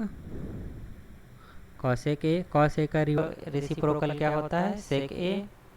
और tan ए का रेसिप्रोकल क्या होता है, कॉट ए। तो ये 6 ट्रिग्नोमेट्रिक रेशियोज को हमने पढ़ा है। तो अगर इसमें से हमें कोई भी एक रेशियो, आइदर ये कोई भी एक पता हो, तो क्या बाकी के 5 रेशियोज को हम कैलकुलेट कर सकते हैं। This is the question that in this book it has been asked. So उसको लिए हम एक एग्जाम्पल लिया गया है। तो एग्जाम्पल में क्या है कि एक फिगर 8.7 को कंसीडर किया गया है। ओके, तो फिगर 8.7 कैलकुलेट मतलब कंसीडर किया गया है। तो इसमें ये बताया गया है कि राइट, ये एक थोड़ा सा ये मिटा देता हूँ क्योंकि यहाँ पे सी को हमने कवर कर लिया है, ये चीज़ तो आप समझ ही गए होंगे। तो ये एक triangle, right triangle A B C है जो कि बी एंगल 90 डिग्री पर है और ये एंगल ए एक्यूट एंगल है। सो इस एंगल में ये दिया गया है कि साइन ए इक्वल टू 1/3 दिया गया है। इसका मतलब ये हुआ साइन ए का मतलब क्या हुआ, साइन ए का मतलब यही हुआ कि इसके अपोजिट एंगल, मतलब इसके अपोजिट साइड में किसका रेशियो होता है, एंगल ए के अपोजिट जो साइड होगा, तो साइड अपोजिट कौन सा है, B C upon A B, मतलब B C upon A C, hypotenuse है ना। तो हाइपोटेनस क्या है, ए सी। तो वही चीज़ यहाँ पे लिखा गया है, साइन ए की वैल्यू क्या होगी, B C upon A C, जो कि ये दिया गया है कि 1/3 है। तो इसका मतलब ये हुआ कि length of the side B C and A C of the triangle are in the ratio of 1:3। वो चीज़ दिया ही गया फिगर में। अगर ये एक मतलब अगर आप देखोगे तो ये क्या चीज़ लिखा हुआ है, बी सी अपॉन ए सी मतलब 1/3 है, तो मतलब बी सी और ए सी का जो रेशियो होगा 1:3 होगा। तो जैसे ये अगर हमने कहीं पे लिखा है कि बी सी, मतलब एक मिनट कहाँ पे लिखो, हाँ यहाँ पे लिखता हूँ, है ना, B C upon A C equal to 1/3 है। तो इसका मतलब ऐसे समझते हैं कि बी सी और ए सी का जो रेशियो होता है वो 1:3 है ना। तो बी सी और ए सी का जो रेशियो है 1:3 है। तो मतलब ए सी जो है वो बी सी का 3 गुना है, ऐसा समझ सकते हो अंडरस्टैंडिंग पॉइंट ऑफ व्यू से। चूँकि अगर आप इसको सॉल्व करोगे, क्रॉस मल्टीप्लाई करोगे, तो क्या हो जाएगा, ए सी इक्वल टू, है ना, इसको मल्टीप्लाई करोगे, क्रॉस मल्टीप्लिकेशन मतलब 3 बी सी से मल्टीप्लाई होगा, ए सी 1 से मल्टीप्लाई होगा, तो A C equal to 3 B C, ये चीज़ हो जाता है ना। तो ए सी साइड जो है वो बी सी से 3 गुना ज़्यादा लंबा है, ये चीज़ यहाँ से निकल के आती है। तो रेशियो 1:3 दिया गया है। तो अगर हम एक रेशियो को, अभी एक के वगैरह तो फिगर में डायरेक्ट दिखा गया है, आप कॉन्सेप्ट समझो। तो कॉन्सेप्ट में क्या है कि अगर हमें रेशियो पता है, तो जब भी रेशियो पता होता है तो एक चीज़ को, मतलब 2 चीज़ों का रेशियो होता है ना, 2 साइड्स का रेशियो है। यहाँ पे 2 साइड्स कौन सी हैं, बी सी और ए सी 2 साइड्स हैं। तो अगर हम ऐसा रेशियो भी दे दिया गया है कि बी सी और ए सी का रेशियो 1:3 है, तो अगर बी सी को हम के मानते हैं तो ए सी क्या हो गया, 3 टाइम्स उसका हो जाएगा, है ना। यही तो हमने पढ़ा है कि ए सी बी सी से 3 गुना है ना। यहाँ पे क्रॉस मल्टीप्लिकेशन करके भी मैंने समझा दिया है कि वो कैसे आ रहा है। तो अगर ए B C upon A C का रेशियो 1:3 है, तो अगर बी सी को आप के मानते हो तो ए सी क्या कहते हैं, उससे 3 गुना ज़्यादा होगा। तो ए सी की वैल्यू 3 के हो जाएगी। अब के जब ऐसा भी कुछ भी मानते हैं तो के एक पॉजिटिव नंबर होता है। पॉजिटिव नंबर मतलब उसकी वैल्यू क्या होगी, जीरो तो होगी नहीं बेसिकली यहाँ पे, चूँकि वो दिया गया है, तो जीरो नहीं हो करके वन, वन से लेकर के इनफाइनाइट तक कोई भी नंबर हो सकता है, 1.5, 2.5, है ना, ऐसे कोई भी नंबर हो सकता है के की, तो वो एक पॉजिटिव नंबर होता है। मतलब रियल लाइन नंबर जो होता है उसमें एक पॉजिटिव नंबर होता है। अब भी हमें क्या कहते हैं, अदर साइड की लेंथ को कैलकुलेट करना है। तो पहले इसमें जो मैंने थोड़ा सा लिख पढ़ दिया है इसको थोड़ा सा हटा देता हूँ, क्लीन हो जाए। ओके, अब आगे ये समझते हैं।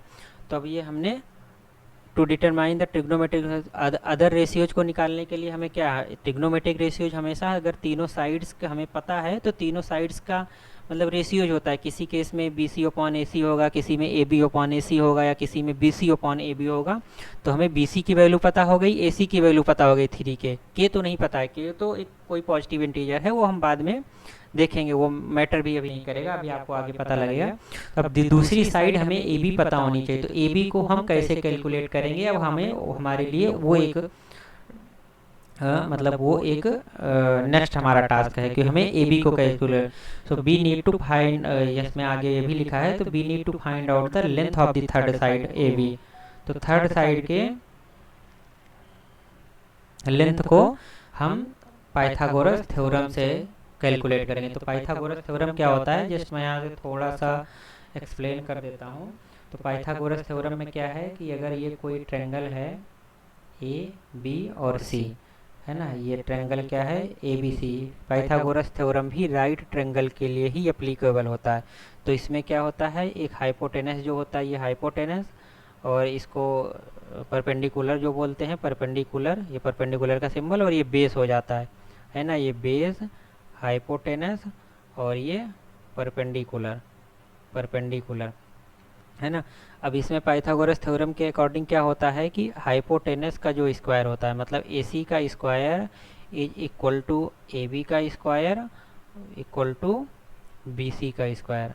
तो ये पाइथागोरस थ्योरम होती है। तो ये पाइथागोरस थ्योरम किस ट्रायंगल के लिए ट्रू होती है, वो राइट ट्रायंगल या राइट एंगल ट्रायंगल के लिए ही ट्रू होती है। तो पाइथागोरस थ्योरम होती क्या है कि राइट एंगल ट्रायंगल या राइट ट्रायंगल में हाइपोटेनस का स्क्वायर उसके परपेंडिकुलर और बेस के स्क्वायर के सम के इक्वल होता है ना। तो ये चीज़ याद रखना। अब यहीं पे अगर हम साइड ए सी को हम सी लेंथ का मान लें, ए बी को ए मान लिया और परपेंडिकुलर को बी मान लिया, है ना, इसको ए मान लिया, तो यहाँ पे C square equal to A square plus B square, ऐसे भी इसको याद रख सकते हो, या डायरेक्ट इस फॉर्म में भी याद रख सकते हो। तो ए सी स्क्वायर मतलब हाइपोटेनस का स्क्वायर इक्वल टू बेस का स्क्वायर प्लस परपेंडिकुलर का स्क्वायर। तो यहाँ राइट ट्रायंगल में जो राइट ट्रायंगल में एक नीचे वाली साइड को बेस माना और ये वाली परपेंडिकुलर साइड हो गई, और ये ए सी को हाइपोटेनस माना। मतलब हाइपोटेन माना क्या मतलब ये होता ही है। तो उस अगर बेस, परपेंडिकुलर और हाइपोटेनस में एक रिलेशन को पाइथागोरस थ्योरम डिनोट करता है। तो पाइथागोरस थ्योरम को सिमिलरली यहाँ पे भी हमने यूज किया ट्रायंगल ए बी सी में। तो वहाँ भी ये ए सी का square equal to A B का स्क्वायर प्लस बी सी का स्क्वायर। तो अब अगर हमें ए बी का स्क्वायर निकालना है तो ए बी का स्क्वायर इधर ही रहने देंगे और ए सी का स्क्वायर दूसरे साइड है ना। मतलब ये बी सी स्क्वायर को, एक मिनट थोड़ा और अगर अंडरस्टैंडिंग रखना है तो इसको हटाता हूँ, है ना। ये ए बी हो गया, है ना, और ये बी सी हो गया। अब A C square plus A B square plus B C square, जैसे यहाँ के मैंने बताया, तो अब ए बी स्क्वायर हमें निकालना है तो ए बी स्क्वायर को एक सिंगल साइड में लेना पड़ेगा, तो बी सी स्क्वायर को उधर ले जाना पड़ेगा। तो बी सी स्क्वायर को जब उधर ले जाओगे तो इसको ए सी स्क्वायर था ही उधर, और ए बी सी स्क्वायर चला जाएगा तो उधर माइनस बी सी स्क्वायर हो जाएगा ना, जब इसको इधर ले गए। तो ए बी स्क्वायर माइनस पर equal to A C square minus B C square. तो ये डायरेक्ट वहाँ से ये चीज़ लिखा हुआ है। अब यहाँ पे हमें अभी ए सी और बी सी की वैल्यू हमने ऊपर बी सी की वैल्यू के मानी थी, है ना, बी सी की वैल्यू के मानी थी, और ए सी की वैल्यू फिर 3 के हो गई थी। जैसा कि हमने बताया था कि बी सी और ए सी का रेशियो 1:3 है। तो बी सी अगर के है तो ए सी 3 के होगा, और उसकी वैल्यू पुट किया, स्क्वायर किया, तो यहाँ पे ये 9 के स्क्वायर माइनस के स्क्वायर हो जाएगा, तो टोटल 8 के स्क्वायर आ गया। 9 के स्क्वायर में से के स्क्वायर गया तो 8 के स्क्वायर। और जब इसका अंडर रूट ले लोगे, इसका अंडर रूट ले लोगे, ओके, इसका अंडर रूट ले लो, या तो अंडर रूट ना लेने की बजाय इसको डायरेक्ट किस फॉर्म में लिख दिए हैं, रुको, ओके एक मिनट, हाँ, 8 के स्क्वायर को 2 के का स्क्वायर लिख गया। अब ये कैसे लिखा गया, क्योंकि ये ऐसे लिखा गया कि अगर आप 2 का स्क्वायर करोगे तो कितना आएगा 4, और रूट 2 इंटू रूट 2 क्या होता है, रूट 2 का स्क्वायर मतलब 2। किसी भी चीज़ का स्क्वायर करते हैं, अगर कोई नंबर का रूट का स्क्वायर करते हो तो वो 2 ही आ जाता है ना। तो इसको यहाँ पे इस रूट का स्क्वायर करेंगे तो 2 आ जाएगा, और के का स्क्वायर करेंगे तो के ही आएगा, तो टोटल 8 के स्क्वायर ही आ जाएगा। तो 8 के स्क्वायर को आप इस फॉर्म में लिख सकते हैं, क्योंकि ये चीज़ आप सॉल्व करोगे तो 8 के स्क्वायर ही आएगा। तो इस तरीके से आप इसको लिख सकते हैं, है ना। तो अब ए बी की जो वैल्यू होती है वो प्लस माइनस अंडर रूट 2 के आ गया, जैसा कि यहाँ पे हमने समझा। तो ए बी की value plus minus under root 2 के हो गया। अब ए बी की वैल्यू निगेटिव क्यों नहीं हो सकती है ना, ये भी क्वेश्चन हुआ, क्योंकि आप आगे ये अभी इसी क्लास 10th की एनसीईआरटी में पॉलिनोमियल चैप्टर में रूट पढ़ा होगा, रूट का कॉन्सेप्ट है ना, पॉलिनोमियल्स का रूट या जीरोज। तो जब भी जीरोज आते हैं तो वो पॉजिटिव और निगेटिव 2 जीरोज होते हैं। तो निगेटिव वाला इसमें इसलिए नहीं, क्योंकि ये ए बी क्या है, एक ट्रायंगल का साइड है, तो साइड कभी निगेटिव नहीं होती किसी, मतलब साइड मीन्स एक डिस्टेंस, एक लेंथ है ना, तो लेंथ कभी निगेटिव नहीं होगी, तो इसीलिए निगेटिव को नहीं कंसीडर करेंगे। तो ये ए बी की वैल्यू जो होगी 2√2 के हो गई। अब अगर हमें ए बी की वैल्यू पता है, ए सी की वैल्यू पता है और बी सी की वैल्यू पता है, तो हमें अदर रेशियोज निकालने के लिए जस्ट जैसा कि जो कॉन्सेप्ट ऊपर समझे हम, उसी कॉन्सेप्ट को यूज करके यहाँ पे आप कैलकुलेट कर सकते हो। तो जो कॉस ए, अगर कॉस ए की वैल्यू निकालना है तो कॉस ए क्या होता है, adjacent side to the angle A, जो कि ए बी है, डिवाइडेड बाई हाइपोटेनस। तो ए बी की वैल्यू अभी हमने ऊपर निकाला तो यहाँ से रख लिया, और ए सी की वैल्यू ऑलरेडी 3 के थी, तो ये सब निकाले तो इसकी वैल्यू ये 2√2/3 आ गई। सिमिलरली अदर रेशियोज को भी आप एंगल ए के लिए निकाल सकते हैं। फिर आगे आप देखोगे तो यहाँ पे फिर से एक रिमार्क दिया गया है। रिमार्क हमेशा समझने के लिए होता है और चीज़ों को कॉन्सेप्ट क्लियर करने के लिए होता है। तो इसमें ये लिखा है कि since the hypotenuse is the longest side in the right triangle, जैसा कि हमने ऊपर भी डिस्कस किया कि राइट ट्रायंगल में जो लॉन्गेस्ट साइड होती है उसको हम क्या बोलते हैं, हाइपोटेनस बोलते हैं, है ना। तो वैल्यू ऑफ द साइन ए और cos a always less than 1। तो अब अगर आप देखेंगे तो साइन ए और कॉस ए, है ना, ये दोनों रेशियो में जो नीचे की साइड, ऊपर एक चीज़ होगा और नीचे की साइड हमेशा हाइपोटेनस ही होता है ना, हाइपोटेनस। और यहाँ भी एक चीज़ होगा ऊपर और नीचे की साइड में हाइपोटेनस होगा। तो अगर किसी भी ट्रायंगल में लॉन्गेस्ट साइड हाइपोटेनस है तो सॉरी, बाकी दो साइड्स होती हैं वो हाइपोटेनस से तो छोटी ही होंगी। अगर ऊपर की वैल्यू छोटी है नीचे की वैल्यू से, तो इसकी वैल्यू हमेशा साइन और कॉस की 1 से कम ही होगी, या ज़्यादा से ज़्यादा 1 के पार्टिकुलर केस में अगर हाइपोटेनस और दोनों साइड मतलब तीनों साइड्स अगर इक्वल हैं तब उस केस में इसकी वैल्यू मैक्सिमम 1 हो सकती है। अदरवाइज साइन और कॉस की वैल्यू, साइन ए और कॉस ए की वैल्यू हमेशा 1 से कम होगी, है ना। आई होप आप ये चीज़ें समझ गए हैं। चूँकि आप देखो कोई भी चीज़ है ना, जैसे मान लो कोई भी रेशियो अगर 2/3 है, तो अगर नीचे की वैल्यू ज़्यादा है तो ये चीज़ हमेशा इसको आप डिवाइड करोगे तो इसकी वैल्यू कितनी आएगी, 0.66, आगे लिख नहीं जा रहा है ना, सॉरी क्या हो गया, ओके हाँ 0.66 करके समथिंग आएगा, जो कि है ना 67 करके। तो जब नीचे की वैल्यू ऊपर वाली वैल्यू से ज़्यादा होती है तो उसकी वैल्यू हमेशा 1 की आती है। अब अगर यहीं पे हम अगर ये 4/3 होता कि ऊपर की वैल्यू नीचे से ज़्यादा होती, तो इसको जब डिवाइड करोगे तो 1.33 करके समथिंग आएगा, तो तब वैल्यू 1 से ज़्यादा हो जाएगी। और ज़्यादा से ज़्यादा मतलब जो पार्टिकुलर केस में अगर ऊपर और नीचे की वैल्यू इक्वल है तो इसकी वैल्यू मैक्सिमम 1 हो जाती है। मतलब 1 होगी। तो यहाँ पे जो ये चीज़ दिया गया है ना कि पर्टिकुलर केस में इसकी वैल्यू 1 होगी, अदरवाइज हमारे हमारे रेशियोज के लिए हमेशा यही कंडीशन अप्लीकेबल होगी। फिर से इसमें ये हो गया है ना। तो ये चीज़ यहाँ पे ये कॉन्सेप्ट आई थिंक क्लियर हो गया कि साइन ए और कॉस ए की वैल्यू 1 से हमेशा कम होगी। सो आगे एग्जांपल है। अब हम एग्जांपल 1 को समझते हैं कि इसमें क्या किया गया है। ओके, तो इसको हम थोड़ा सा मिटा लेते हैं, ये कॉन्सेप्ट जो हो गया है। ओके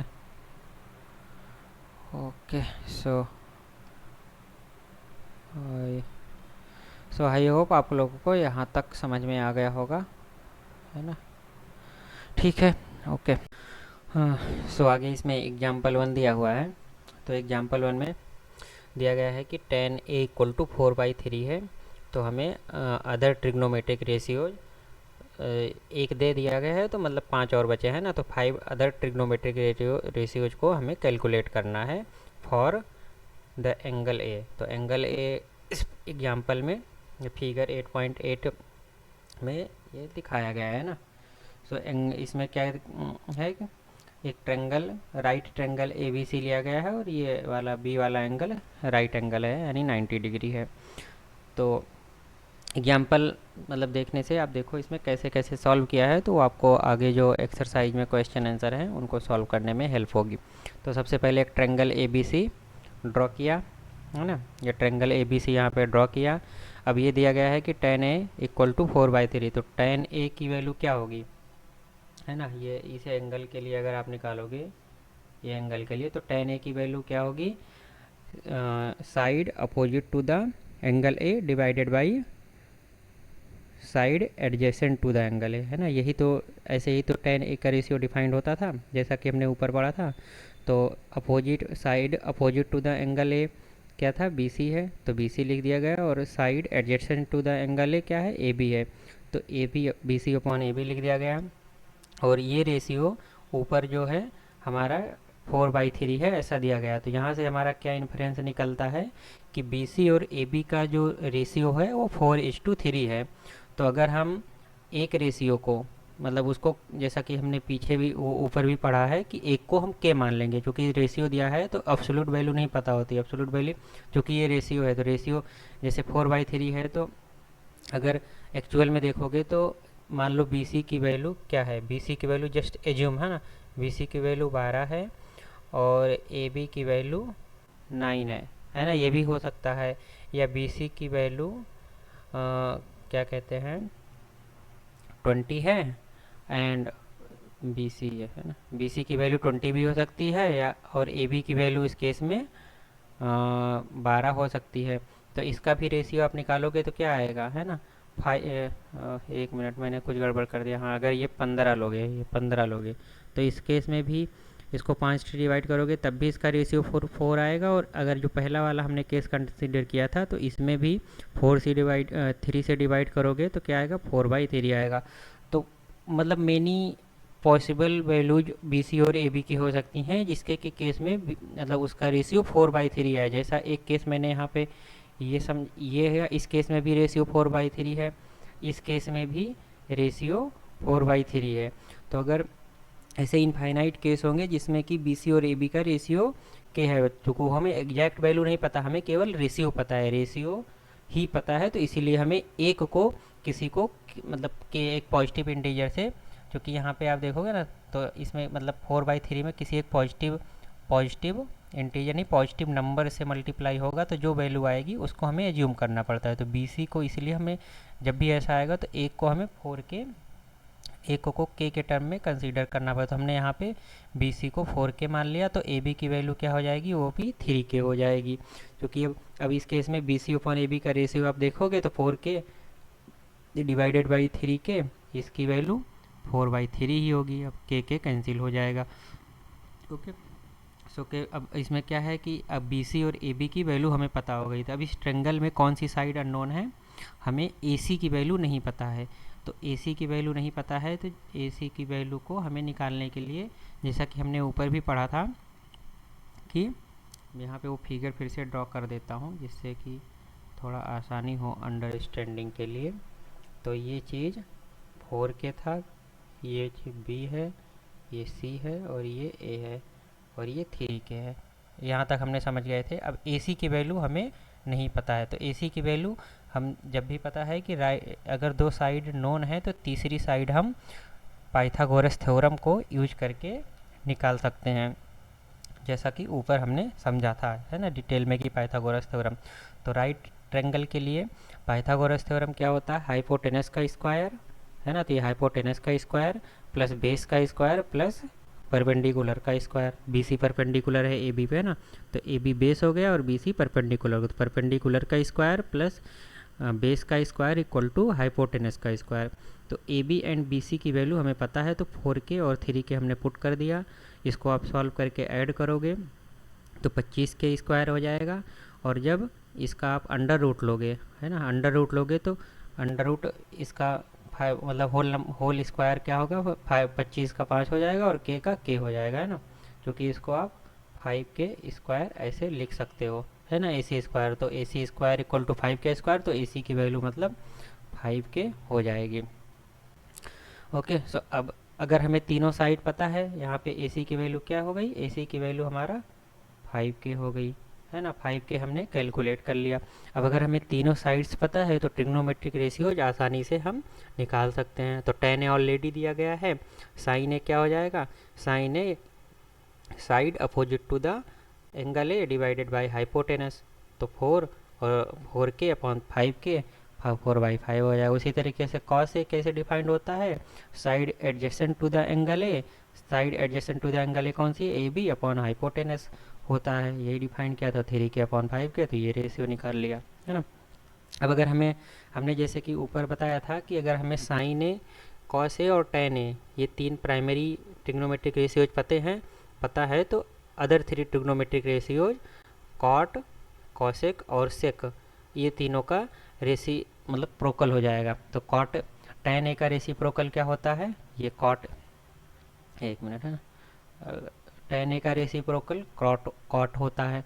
तो tan A की वैल्यू पता है, तो tan A की यहाँ वैल्यू पुट करोगे तो 1/4/3। तो इसको मल्टीप्लाई करना कैसे है वो हमने आगे सबसे पहले स्टार्टिंग में ही समझाएगा। तो 1 को 1/1 लिख लेंगे और 4/3 नीचे है, तो यहाँ पे 1 2 3 4 ऐसे कंसीडर करते हैं। तो फर्स्ट वाला फोर्थ के साथ मल्टीप्लाई हो जाता, तो ये वाला इसके साथ मल्टीप्लाई होगा और सेकेंड वाला थर्ड के साथ मल्टीप्लाई हो जाता है ना। तो 3 को 1 से मल्टीप्लाई करोगे 3 आ जाएगा और सेकेंड को मतलब 1 को 4 से मल्टीप्लाई करोगे तो 4 आ जाएगा। तो इस तरीके से 3/4 आ जाएगा। उसी तरीके से साइन ए का रेसिप्रोकल कॉसेक ए होता है, जो जैसे अभी समझाया उस तरीके से आप निकालोगे तो ये 5/4 आ जाएगा। और उसी तरीके से कॉस ए का रेसिप्रोकल सेक ए हो जाता है। तो इस तरीके से हमें 6 ट्रिग्नोमेट्रिक रेशियोज कैलकुलेट कर लेंगे, है ना। अब आगे दूसरा एग्जाम्पल दिया, दूसरे एग्जाम्पल में एंगल बी और Q are acute angle such that sine B equal to sine Q. तो ये दिया गया है, ये दो ट्रायंगल दिया गया है ABC और PQR। तो इसमें B और Q एक्यूट एंगल है और ये एंगल R 90 डिग्री है और ये एंगल R 90 डिग्री। अब हमें ये प्रूव करना है कि एंगल B एंगल Q के बराबर है। तो यहाँ पे जब भी एंगल और साइड्स ये सब बराबर देने को आता है ट्रायंगल के लिए, तो हमें जनरली मतलब in most of the cases हमें सिमिलरिटी ऑफ द ट्रायंगल के कॉन्सेप्ट का यूज करना होता है। तो हमें पहले ये प्रूव करना पड़ेगा कि ये दोनों ट्रायंगल सिमिलर हैं। अगर दोनों ट्रायंगल सिमिलर हैं तो उनकी कोरस्पॉन्डिंग साइड्स और उनके कोरस्पॉन्डिंग एंगल्स बराबर होते हैं ना। तो अगर हम ये मानते हैं कि ये ट्रायंगल इसके सिमिलर है, ये सिमिलरिटी का मतलब सिंबल होता है। तो अगर ये दोनों ट्रायंगल सिमिलर है तो इसकी AB की कोरस्पॉन्डिंग साइड क्या हो जाएगी, PQ हो जाएगी। AC के कोरस्पॉन्डिंग साइड PR हो जाएगा, है ना। और BC के कोरस्पॉन्डिंग साइड क्या हो जाएगा, RQ हो जाएगा। और B के कोरस्पॉन्डिंग एंगल दूसरी PQR ट्रायंगल में एंगल क्या हो जाएगा, एंगल क्यूब हो जाएगा। A एंगल के कोरस्पॉन्डिंग एंगल P हो जाएगा। और ये 90 डिग्री और 90 डिग्री तो है ही है, इसके मतलब C के कोरस्पॉन्डिंग एंगल R हो जाएगा। तो अगर हम समहाउ ये प्रूव कर दें कि ये दोनों ट्रायंगल सिमिलर हैं तो हमारा काम बन जाएगा। तो अब है ना, फिगर में जो दिया गया है तो हमें triangle A B C P Q R को कंसीडर किया गया है। तो उसमें दिया गया है कि sine B equal to sine Q. तो ट्रेंगल में अगर देखोगे तो इस ट्रेंगल में ए बी सी में तो साइन बी इक्वल टू क्या होगा, साइन बी मतलब side opposite to the angle divided by hypotenuse. तो side opposite to the angle क्या है, ए सी हो गया, और डिवाइडेड बाय हाइपोटेनस, हाइपोटेनस हमेशा लॉन्गेस्ट साइड होती है तो वो क्या हो गया, ए बी हो गया। उसी तरीके से अगर ट्रेंगल पी क्यू आर में देखोगे तो एंगल क्यू के लिए अगर तुम रेशियो साइन क्यू का रेशियो निकालोगे तो वो क्या हो जाएगा, side opposite to the angle Q divided by hypotenuse, तो पी आर अपॉन क्यू हो गया। तो साइन बी और साइन क्यू को हम साइड के टर्म में रिप्रेजेंट कर लिए हैं, है ना। आगे बढ़ते हैं। तो साइन बी, अब साइन बी और साइन क्यू इक्वल है ये भी दिया गया है ना। ऊपर दिया गया है कि ये चीज़ यहाँ पे क्या दिया गया है वो हमें मतलब पहले याद मतलब पता होना चाहिए। तो sine B equal to sine Q है, तो जब sine B equal to sine B है तो यहाँ पे A C upon A B को P R upon P Q के बराबर जब करेंगे, और इसमें क्या है कि अब अगर ये दोनों बराबर है तो इसको इधर भी ला सकते हो और इसको इधर ले आएंगे, है ना। तो इसको आगे जब ऐसे सॉल्व करोगे तो A C upon P R कर लिया और A B upon P Q हो गया, है ना। वो इंटरचेंज मतलब ऐसे रेशियो अगर होता है तो ये चीज़ इधर भी आ सकती है और ये चीज़ इधर जाएगी तो रेशियो अनचेंज ही रहेगा। आप कोई भी नंबर ले करके आप देख सकते हो, है ना। क्योंकि अगर इसको मान लो अगर समझना है तो जैसे 5/3 इक्वल टू आप क्या मानोगे इसको 10/6, है ना। अगर ये अब ये दोनों चीज़ तो बराबर ही है क्योंकि 5/3 इसको सॉल्व करोगे, 2 से काटोगे, 2 से मतलब कटेगा तो 5/3 आ जाएगा। अब क्या है, अब हम इसको इधर ले आ रहे हैं और 5 को इधर ले जाएंगे तो यहाँ पे 5/10 हो गया और 3 जब सॉरी एक चीज़ हमने गलत बोल दिया है। इसमें क्या है, ए सी इधर नहीं आ रहा है ना, ये चीज़ इधर नहीं जा रहा है, वो मैंने गलत बोला। इसमें क्या है कि ए सी को मतलब पी आर को इधर ले आ रहे हैं और ए बी को उधर ले जा रहे हैं। ए बी इधर जा रहा है और पी आर इधर आ रहा है, तो 10 को इधर ले आए, है ना। वही चीज़ तो किया है, पी आर को इधर लाया तो A C upon P are हो गया और ए बी को उधर ले आया तो A B upon P Q. तो 10 को इधर ले आए तो 5/10 हो गया और 3 को उधर ले गए तो 3/6 हो गया, है ना। 3 उधर जाएगा, ये ऐसे इंटरचेंज हो रहा है। तो इस केस में जब इसका रेशियो सिंप्लीफाई करोगे तो 1/2 आएगा, 5 1 के 5, 5 दूनी 10, तो 1/2 इसका आ जाएगा और 1/2 इसका भी आ जाएगा।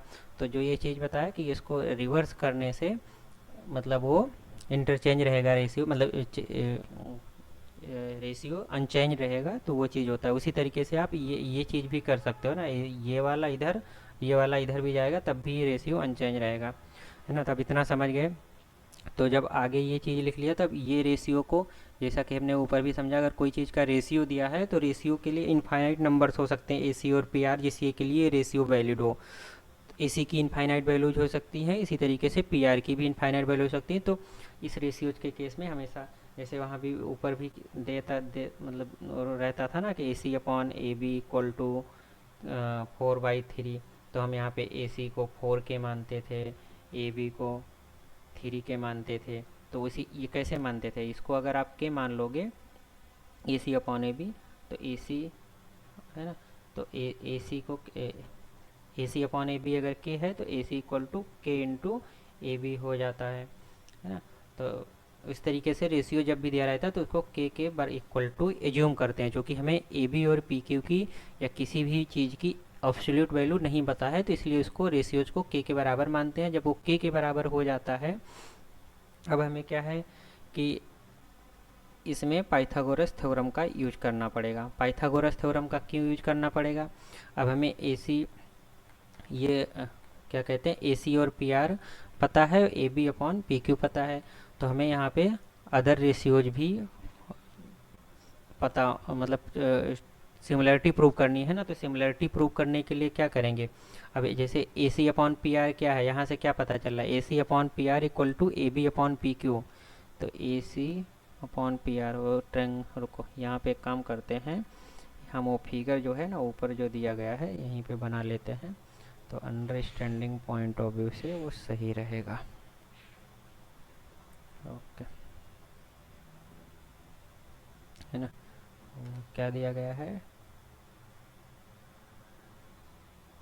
ऐसे दो ट्रायंगल दिए गए हैं, ऊपर से देख लेते जो कि ACB और PRQ है, ACB और PRQ है ना, ऐसा दिया गया है। तो ये A, ये C, ये B और ये P और ये R और ये Q। तो AC अपॉन PR क्या हो गया, ये कोरस्पॉन्डिंग साइड हुई कि नहीं हुई, AC upon PR corresponding side हुई, और AB अपॉन PQ दिया गया है, तो AB अपॉन PQ है, तो ये दोनों साइड का रेशियो हो गया। उसी तरीके से अब हमें अगर ये प्रूव कर दें कि BC अपॉन QR भी K के बराबर है, क्योंकि है ना, ये अगर हम ये प्रूव कर दें कि BC अपॉन QR या हाँ BC अपॉन QR अगर K के बराबर है, तो ये SSS सिमिलरिटी को यूज करके दोनों ट्रायंगल सिमिलर प्रूव हो जाएंगे। तो हमें BC और QR की वैल्यू पता होनी चाहिए। तो पाइथागोरस थ्योरम, इसमें इसमें BC निकालना है, इसमें QR निकालना है ना। तो BC पाइथागोरस थ्योरम को यूज करेंगे। तो यहाँ के लिए पाइथागोरस थ्योरम क्या हो जाएगा, एक मिनट,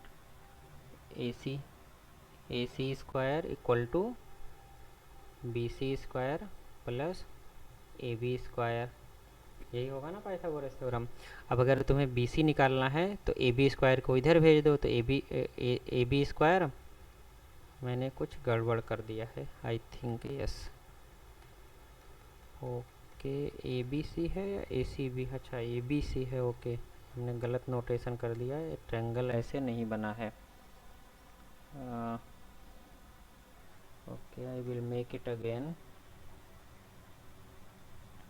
ओके,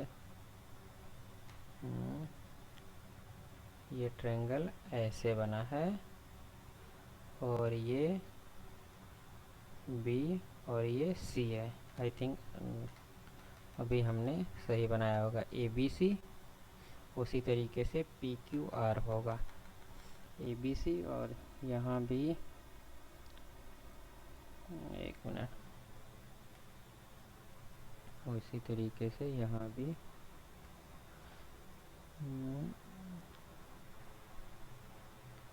ये P, Q और R है ना।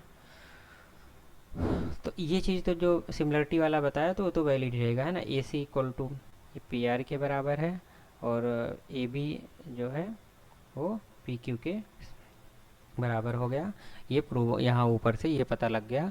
अब हमें पाइथागोरस थ्योरम जब यूज करें तो पाइथागोरस थ्योरम में अभी बदल जाएगा, AB हाइपोटेनस हो जाएगा, तो AB का स्क्वायर और प्लस AB का स्क्वायर प्लस BC का स्क्वायर प्लस AC का स्क्वायर, है ना, ये AC का स्क्वायर हो जाएगा। तो अब AB का स्क्वायर, हमें यहाँ पे BC का स्क्वायर निकालना है, तो AC का स्क्वायर इधर चला जाएगा, और फिर वो अंडर रूट ऐसे कर दोगे तो इधर आ जाएगा। इसी तरीके से यहाँ पे भी वो पाइथागोरस थ्योरम में हाइपोटेनस क्या है, हाइपोटेनस PQ है, तो PQ का square plus QR equal to QR का स्क्वायर प्लस PR का स्क्वायर होगा, तो QR का स्क्वायर उसी तरीके से यूज करोगे तो BC अपॉन QC आ जाएगा। अब हमें BC अपॉन QC का रेशियो निकालना है, तो BC अपॉन QC का रेशियो निकालने के लिए इन दोनों को डिवाइड कर देंगे, और यहाँ पे AB और AC की वैल्यू हमें K के टर्म में पता है ना। अब AC की वैल्यू K इंटू PR हो जाएगी, तो यहाँ पे AC की वैल्यू AB की वैल्यू पहले पुट करेंगे, तो AB की वैल्यू क्या हो जाएगी, यहाँ से AB की वैल्यू K इंटू PQ हो जाएगी, तो AB की वैल्यू K इंटू PQ का स्क्वायर करेंगे तो K स्क्वायर PQ हो स्क्वायर हो गया।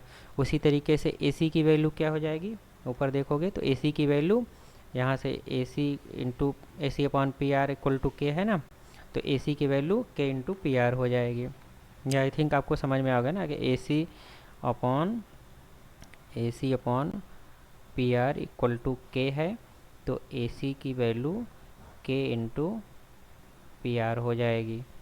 तो AC की वैल्यू यहाँ पुट कर दिए, उसी तरीके से AB की वैल्यू K इंटू PQ थी तो वहाँ पुट कर दिए। अब यहाँ पे के स्क्वायर दोनों में कॉमन है, तो इसको बाहर ले लेंगे। जब स्क्वायर को बाहर लेंगे तो वो के बचता है ना। क्योंकि आप ये अगर के स्क्वायर का अंडर रूट होता है तो इसका मतलब ये होता है कि के स्क्वायर इंटू अंडर रूट का मतलब 1/2 होता है, 1/2 की पावर होती है। तो जब इसको आप सॉल्व करोगे के, तो ये पावर जब मल्टीप्लाई होता है तो 2 इंटू 1/2 हो जाता है और 2 कैंसिल होकर के के बचता है। इस तरीके से होता है ना। तो पावर का मल्टीप्लिकेशन का रूल ये होता है, अगर कोई नंबर है उसका उसका क्या कहते हैं, कोई नंबर मान लो ए है या कोई वेरिएबल है, उसकी पावर m है, और अगर इसकी पावर दोबारा n लिया जाता है तो पावर मल्टीप्लिकेशन का रूल m इंटू एन ऐसा हो जाता है। पहले ही a की पावर m है, बाद में उसकी पूरे की पावर एक और n हो जाती है, तो पावर मल्टीप्लाई होता है तो a की पावर m इंटू एन हो जाता है। ठीक है। अब यहाँ पे क्या है कि k को बाहर ले लिया तो P Q square minus P R, और नीचे भी P Q square minus P R है, तो ये कैंसिल हो गया, तो k बचा हुआ है। अब हम ऊपर हमें पता है कि क्या कहते हैं, A B upon P Q और A C upon P R equal to के ही था, और B C upon Q R का भी रेशियो अभी हमने निकाला तो वो भी के बराबर आया। तो मतलब ये A C upon P R, A B upon P Q और B C upon Q R, इनकी वैल्यूज इक्वल हैं। अगर तीनों रेशियोज कर हैं मतलब इक्वल हैं, तो यहाँ पे जो हमने चैप्टर 6 में जो सिमिलरिटी का मतलब ट्रायंगल सिमिलर हैं, तो उसका ये एस और एस मतलब साइड सिमिलरिटी को यूज करके ये दोनों ट्रायंगल सिमिलर हैं, ये प्रूव हो गया। अगर ट्रायंगल दोनों सिमिलर हैं तो उनके कोरस्पॉन्डिंग साइड का तो इसे प्रूफ ही कर दिया कि तीनों साइड एक दूसरे कोरस्पॉन्डिंग साइड इक्वल हैं। तो एस सिमिलरिटी एस और एस सिमिलरिटी को यूज करते हुए ये दोनों ट्रायंगल सिमिलर हैं, तो उसके कोरस्पॉन्डिंग एंगल भी क्या कहते हैं, इक्वल होंगे। तो बी के कोरस्पॉन्डिंग एंगल क्यू है, तो angle B equal to angle Q होगा, ये प्रूव हो जाता है ना। तो आई थिंक आपको ये समझ में आया। उसी तरीके से अब एग्जाम्पल 3 को देखते हैं। एग्जाम्पल 3 में एक ट्रायंगल ए सी बी दिया है जो कि सी पे राइट एंगल एट सी है। तो राइट एंगल एट सी मतलब कि ये एंगल 90 डिग्री होगा, राइट। और ए बी 29 यूनिट्स है। अब एगी अगर 29 यूनिट्स है तो मतलब यूनिट्स ये metre, centimetre, kilometre, something, it can be anything. Unit length की यूनिट हमेशा क्या सेंटीमीटर एमएम होगी, या सेंटीमीटर होगी, या मीटर हो सकती है ना। इसी तरीके से किलोमीटर या कुछ भी हो सकता है। तो यहाँ पे केवल यूनिट लिख दिया कि 29 यूनिट है। ओके, सो जस्ट इसको मिटा देते हैं। ओके,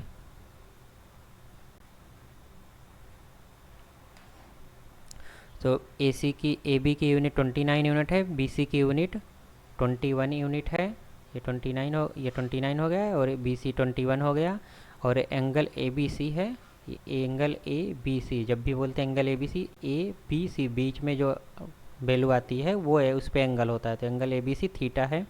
हमें cos square plus sine square theta और sine cos square theta minus sine square theta की वैल्यू हमें निकालना है, राइट। अब इसमें देखो, अब हमें पूछ रहा है कॉस थीटा और साइन थीटा का स्क्वायर का सम निकालना है। तो उसके लिए हमें कॉस थीटा सबसे पहले पता होना चाहिए और साइन थीटा। अगर कॉस थीटा और साइन थीटा पता है तो इसको स्क्वायर करके उसका सम ले लेंगे, तो ये चीज़ पता हो जाएगा। और उसका स्क्वायर करके कॉस थीटा का स्क्वायर करके उसमें से साइन थीटा का स्क्वायर को माइनस कर देंगे, तो ये वाला एक्सप्रेशन हमें पता चल जाएगा, राइट। बट उसके पहले हमें कॉस थीटा और साइन थीटा पता होना चाहिए। अब आप लोगों को पता होगा कि अगर हमें कॉस थीटा और साइन थीटा चाहिए तो हमें ट्रिग्नोमेट्रिक रेशियोज निकालने के लिए ट्रायंगल के तीनों साइड्स, है ना, ट्रायंगल के तीनों साइड्स की वैल्यूज पता होनी चाहिए। अब यहाँ तो क्या है कि अगर ये एंगल को कंसीडर करते हैं तो एडजेसेंट साइड मतलब adjacent side to the angle divided by hypotenuse, यहाँ से कॉस की वैल्यू तो पता चल जाएगी। बट साइन के लिए क्या होता है, साइन के लिए हमें अपोजिट एंगल के अपोजिट साइड की वैल्यू पता होनी चाहिए। तो ये साइड की वैल्यू हमें साइन की वैल्यू निकालने के लिए पता करना पड़ेगा। अगर कॉस का ही होता तो ये this divided by 21 divided by 29 कर देते तो कॉस तो इजीली पता चलता, बट साइन को निकालने के लिए ratio of A C divided by ratio of A B ये हमें चाहिए। तो ए सी की वैल्यू हम पाइथागोरस थ्योरम से निकालेंगे, राइट। तो वो फिगर हम फिर से बना लेते हैं। ओके, यहाँ पे ये हो गया और ये हो गया, ये हो गया, ये सी हो गया, ये बी हो गया और ये ए हो गया। यहाँ पे 90 डिग्री हो गया, ये एंगल थीटा हो गया, ये 29 और ये 21, राइट। अब हमें यहाँ पे पाइथागोरस थ्योरम लगाना है तो क्या होगा, ए बी का स्क्वायर क्या होगा, ए बी का स्क्वायर प्लस बी सी का स्क्वायर प्लस ए सी का स्क्वायर, है ना। हाइपोटेनस का स्क्वायर प्लस बेस का स्क्वायर प्लस परपेंडिकुलर का स्क्वायर। अब यहाँ पे हमें क्या क्या पता है, हमें निकालना क्या है, हमें ए सी निकालना है। तो बी सी स्क्वायर को उधर भेज देंगे, तो ए सी स्क्वायर अगर निकालना है तो A B square minus B C square हो जाएगा। और जब ए सी ही निकालना है तो इसका अंडर रूट हो जाएगा, चूँकि 2 इधर आएगा तो ये A B square minus B C. एक चीज़ और आपको यहाँ पे एक कॉन्सेप्ट बता देता हूँ। तो जैसे कि मान लो अगर x की पावर a लिखा हुआ है इक्वल टू 5 ऐसे लिखा हुआ है, तो जब पावर को उधर भेजते हैं राइट हैंड साइड में इक्वल टू की इक्वल टू साइन के उधर भेजते हैं तो वो चीज़ 1/a ऐसे हो जाती है, राइट, समझ गए। तो उसी तरीके से अभी हमने आपको क्या बताया था कि ये 2 है तो जब पावर उधर जाएगी तो 1/2 हो जाएगा। तो 1/2 मतलब क्या होता है, अंडर रूट हो जाएगा, है ना। एक्स की पावर, चूँकि ये एक्सप्रेशन मान लो कुछ भी है, इसकी पावर अगर 1/2 है तो इसका मतलब अंडर रूट हो जाएगा। तो उसी तरीके से ये A B square minus B C square ऐसा हो गया। अब हमें ए बी और बी सी की वैल्यू पता है तो उसको हमने सिंपल से यहाँ पे रखा और इसको आज जब सॉल्व करोगे तो सॉल्व करने के बाद इसकी वैल्यू 20 यूनिट्स आ जाएगी ये कैलकुलेट। तो यहाँ पे क्या किया है कि वो एक आपने एल्जेब्रिक आइडेंटिटी पढ़ी होगी पॉलिनोमियल में, तो वो एल्जेब्रिक आइडेंटिटी क्या है कि अगर ए स्क्वायर माइनस बी स्क्वायर है तो इसकी वैल्यू ए प्लस बी और ए माइनस बी ऐसे होता है ना। तो ये एक एल्जेब्रिक आइडेंटिटी होता है जो कि किसी भी ए और बी के किसी भी वैल्यू के लिए वैल्यूड होगा। तो वही सेम कॉन्सेप्ट यहाँ पे लगाया कि ए स्क्वायर माइनस बी स्क्वायर है तो ए माइनस बी कर दिया और ए प्लस बी कर दिया। जब इसको आप सॉल्व करोगे तो ये आएगा और 400 आएगा। ये मतलब इतना आपको स्क्वायर मल्टीप्लिकेशन करना पड़ेगा, उससे बढ़िया जस्ट आइडेंटिटी का यूज किया यहाँ पे और ये वैल्यू पुट किया। अब ये तो प्लस माइनस करना तो सिंपल होता है, वो तो आदमी कर ही सकता है आसानी से, रेदर देन मल्टीप्लाइंग एंड उसका स्क्वायर करना। तो 400 यूनिट और इसका अंडर रूट लोगे तो 20 यूनिट आ गया। ओके, तो 20 यूनिट अगर हमें अब सारे तीनों रेशियोज पता हो गए। अब अगर तीनों रेशियोज पता हैं तो हमें साइन और कॉस की वैल्यू तो ईजिली से हम निकाल सकते हैं। साइन की वैल्यू क्या हो जाएगा, ए सी अपॉन ए बी हो जाएगा फिगर में, है ना, जो कि opposite side divided by hypotenuse, तो 20/21। और इसी तरीके से कॉस थीटा की वैल्यू क्या हो जाएगी, एडजेसेंट साइड जो कि बी सी है डिवाइडेड बाय हाइपोटेनस, तो ये हो जाएगा। तो कॉस थीटा और साइन थीटा की वैल्यू पता हो गई। अब जैसा कि ऊपर पढ़े थे कि कॉस स्क्वायर थीटा का मतलब क्या होता है, कॉस स्क्वायर थीटा का मतलब होता है कॉस थीटा का स्क्वायर। उसी तरीके से साइन स्क्वायर थीटा का मतलब क्या होता है, साइन थीटा का स्क्वायर। तो कॉस थीटा साइन थीटा का वैल्यू पता है तो उसका स्क्वायर ले लिया, उसको सम कर दिया, उसका सम किया तो उसकी वैल्यू 1 आ गई। उसी तरीके से नीचे cos square theta minus sine square theta किया, जो उसको सॉल्व किया तो उसकी वैल्यू 41/841 आ जाएगा, है ना। अब यहाँ पे ये जो चीज़ है ना, cos square theta plus sine square theta जो भी हमने ऊपर प्रूव किया, ये एक ट्रिग्नोमेट्रिक आइडेंटिटीज होती है जो कि थीटा के किसी भी वैल्यू के लिए ट्रू होती है। और ये वेरी फ्रिक्वेंटली बहुत जगहों पर यूज होती है, मतलब ट्रिग्नोमेट्री की सबसे इम्पॉर्टेंट ट्रिग्नोमेट्रिक आइडेंटिटी होती है। तो ये आप याद रखना, sine square theta plus cos square theta equal to 1। Okay, अब आगे चलते हैं। आगे एक right triangle A B C दिया गया है जिसमें जो कि राइट एंगल है at B, right. Okay, so ये एक ट्रायंगल दिया है जो कि राइट ट्रायंगल है एट बी। अब क्या है कि इसमें दिया गया है कि tan a equal to 1 then verify that 2 sin a into cos A equal to 1। तो tan a, अब ये क्वेश्चन कैसे सॉल्व होता है वो आप मतलब लॉजिक समझ, जैसे अब tan a दिया गया है तो tan a ट्रेंगल के लिए tan a मतलब ये वाले एंगल के रिस्पेक्ट में दिया गया है ना, ये इस एक्यूट एंगल का रेशियो दिया गया है। तो tan a अगर इक्वल टू 1 दिया गया है तो tan a यहाँ पे क्या निकालोगे तो होगा, तो tan की वैल्यू क्या हो जाएगी, एंगल मतलब side opposite to the angle है, तो side opposite to the angle है क्या होगा, बी सी हो गया। उसी तरीके से divided by side adjacent to the angle है तो ए बी हो गया। और ये चीज़ हमें 1 के बराबर दे दी गई है। अब 1 के बराबर अगर दे दी गई है तो ये क्या है कि एक रेशियो दिया गया है, वो रेशियो 1 है। अब यहाँ पे कि अगर वैसे दिया होता तो ठीक है, अब यहाँ पे 1 दे दिया गया तो मतलब अब इसको आप सॉल्व करोगे तो बी ए बी इधर जाएगा, इसको 1/1 ले लो और मल्टीप्लाई कर दो तो B C equal to A B हो जाएगा। तो यहाँ से क्या पता चल रहा है, B C equal to A B, ये दोनों साइड्स इक्वल हैं इस ट्रायंगल में। अब अगर ये दोनों साइड्स इक्वल हैं तो आप इसको क्या है कि के मान लिए है ना, क्योंकि क्या वैल्यू है वो हमें नहीं पता है, ये it is just a side है ना।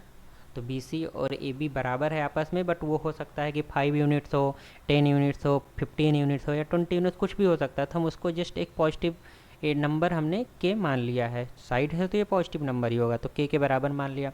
अब यहाँ पे हमें हाइपोटेनस की, अब यहाँ पे हमें जैसे इसमें भी क्या है साइन ए और कॉस ए, अगर तुम्हें साइन ए और कॉस ए की वैल्यू निकालनी तो साइन ए कॉस ए जब दोनों निकालना होता है तो हमें तीनों की तीनों साइड पता होनी चाहिए भाई।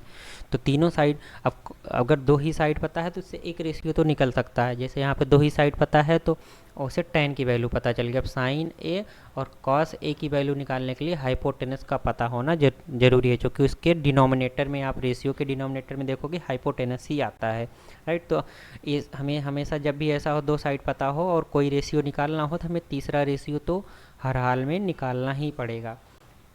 अगर साइन और कॉस आता है, साइन और कॉस का रेशियो निकालने के लिए हाइपोटेनस तो हर हाल में पता ही होना चाहिए। तो अब पाइथागोरस थ्योरम के थ्रू ही मतलब राइट ट्रायंगल में पाइथागोरस थ्योरम के थ्रू ही थर्ड साइड निकालेंगे अगर दो साइड पता है। तो यहाँ पे हाइपोटेनस ए सी है तो ए सी का square plus A B equal to A B का स्क्वायर प्लस बी सी का स्क्वायर है, फिर बाद में हो जाएगा तो अंडर रूट हो जाएगा। और ए बी और बी सी आपस में बराबर हैं, उसको हमने के बराबर माना है तो के का स्क्वायर हो जाएगा। तो ये 2k स्क्वायर का अंडर रूट हो जाएगा। तो के स्क्वायर का बाहर लोगे तो के ही बचेगा चूँकि इसका स्क्वायर है, और बाद में ये 2 का 2 ही रह जाएगा। तो के इंटू मतलब के रूट 2 ए सी की साइड हो गई। अब हमें हाइपोटेनस भी पता हो गया और बी सी और ए सी तो पता ही है, राइट। तो बी सी, अब साइन ए और कॉस ए आर इजिली निकाल सकते हैं। तो साइन ए क्या होगा, B C upon A C, side मतलब अपोजिट टू द एंगल है डिवाइडेड बाई ए सी। तो वो क्या था, 1 था, और मतलब के था, सॉरी है ना, क्योंकि ये बी सी हमने क्या माना था के, और ए सी क्या भी निकाला के इंटू रूट 2। जो इसको सॉल्व करोगे तो के कट जाएगा तो 1/√2 बचेगा। उसी तरीके से ए बी क्या था, ए बी भी हमारा के था, और ए सी अभी हमने के इंटू रूट 2 निकाल लिया, और जब उसको आप सॉल्व करोगे तो 1/√2 ही आएगा। अब क्या है कि हमें two sine A into cos A की वैल्यू निकालना, तो जो साइन ए की वैल्यू निकालने उसको यहाँ पे पुट किया, और कॉस ए की वैल्यू जो निकालें उसको यहाँ पे पुट किया, और जब इसको आप सॉल्व करोगे तो इसकी वैल्यू 1 आएगी, है ना। इसको कैसे सॉल्व किया वो तो आपको पता ही होगा, रूट टू मल्टीप्लाई होगा तो नीचे 2 ही आ जाएगा, और 2 ऑलरेडी आगे है ही है, और 1 मल्टीप्लाई होगा ऊपर तो 1 ही रहेगा, और तो फिर बाद में 2 कैंसिल हो जाएगा तो 1 बचेगा, राइट। तो ये हो गया। अब हम एग्जाम्पल 5 को देखते हैं। एग्जाम्पल 5 में क्या है कि एक ट्रेंगल ओ पी क्यू दिया गया है, राइट। तो उस ट्रेंगल ओ पी क्यू में राइट एंगल है किस पे, वो पी पे, और हमें ओ पी 7 सेंटीमीटर दिया गया है। ओ पी क्या है, ये 7 सेंटीमीटर दिया गया है। और O Q minus P Q, ये साइड और इस साइड का डिफरेंस है ना, ये साइड और ये साइड की डिफरेंस जो है वो 1 दिया गया, 1 सेंटीमीटर है, ठीक है। तो हमें साइन की और कॉस क्यू की वैल्यू निकालनी है ना। तो ये वाले एक्यूट एंगल के लिए, इस वाले एंगल के लिए साइन का रेशियो और कॉस का रेशियो निकालना है। तो अब अगर ये साइड दी है तो हमें ये वाली साइड और ये वाली साइड अननोन है, हमें पहले ये निकालना पड़ेगा, तब हम ये इजीली से निकाल सकते हैं, राइट।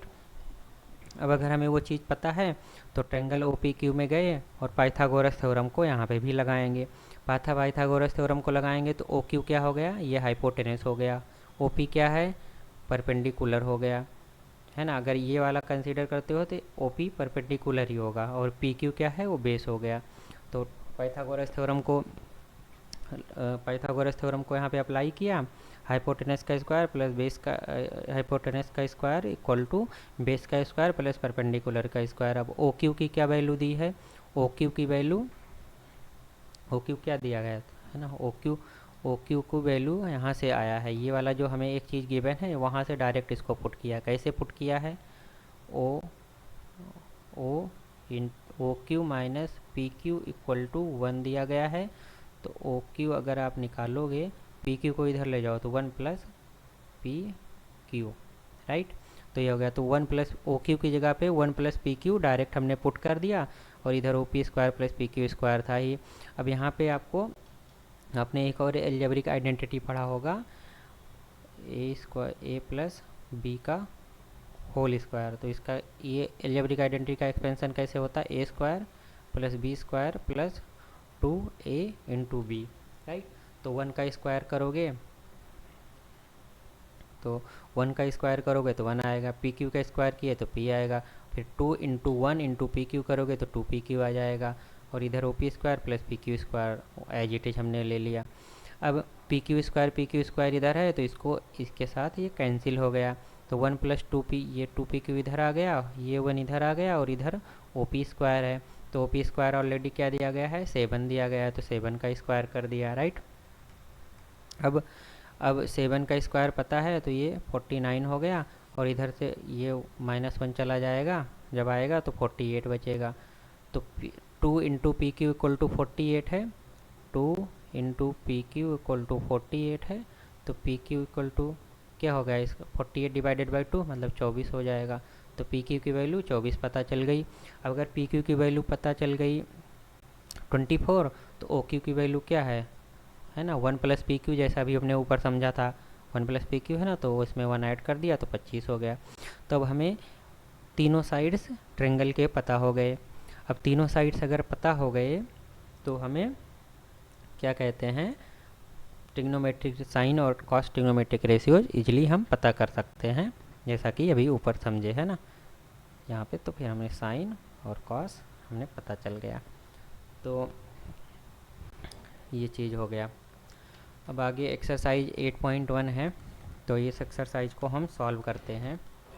इसमें टोटल 11 क्वेश्चन है, तो हम एक सेपरेट अलग से वीडियो बनाएंगे। अभी तो ये कॉन्सेप्ट वाले वीडियो अलग रखते हैं और एक्सरसाइज के अलग रखते हैं, तो मैं एक नेक्स्ट वीडियो बनाऊंगा, उसमें हम ये एक्सरसाइज को 1 बाय 1 सॉल्व करेंगे, राइट।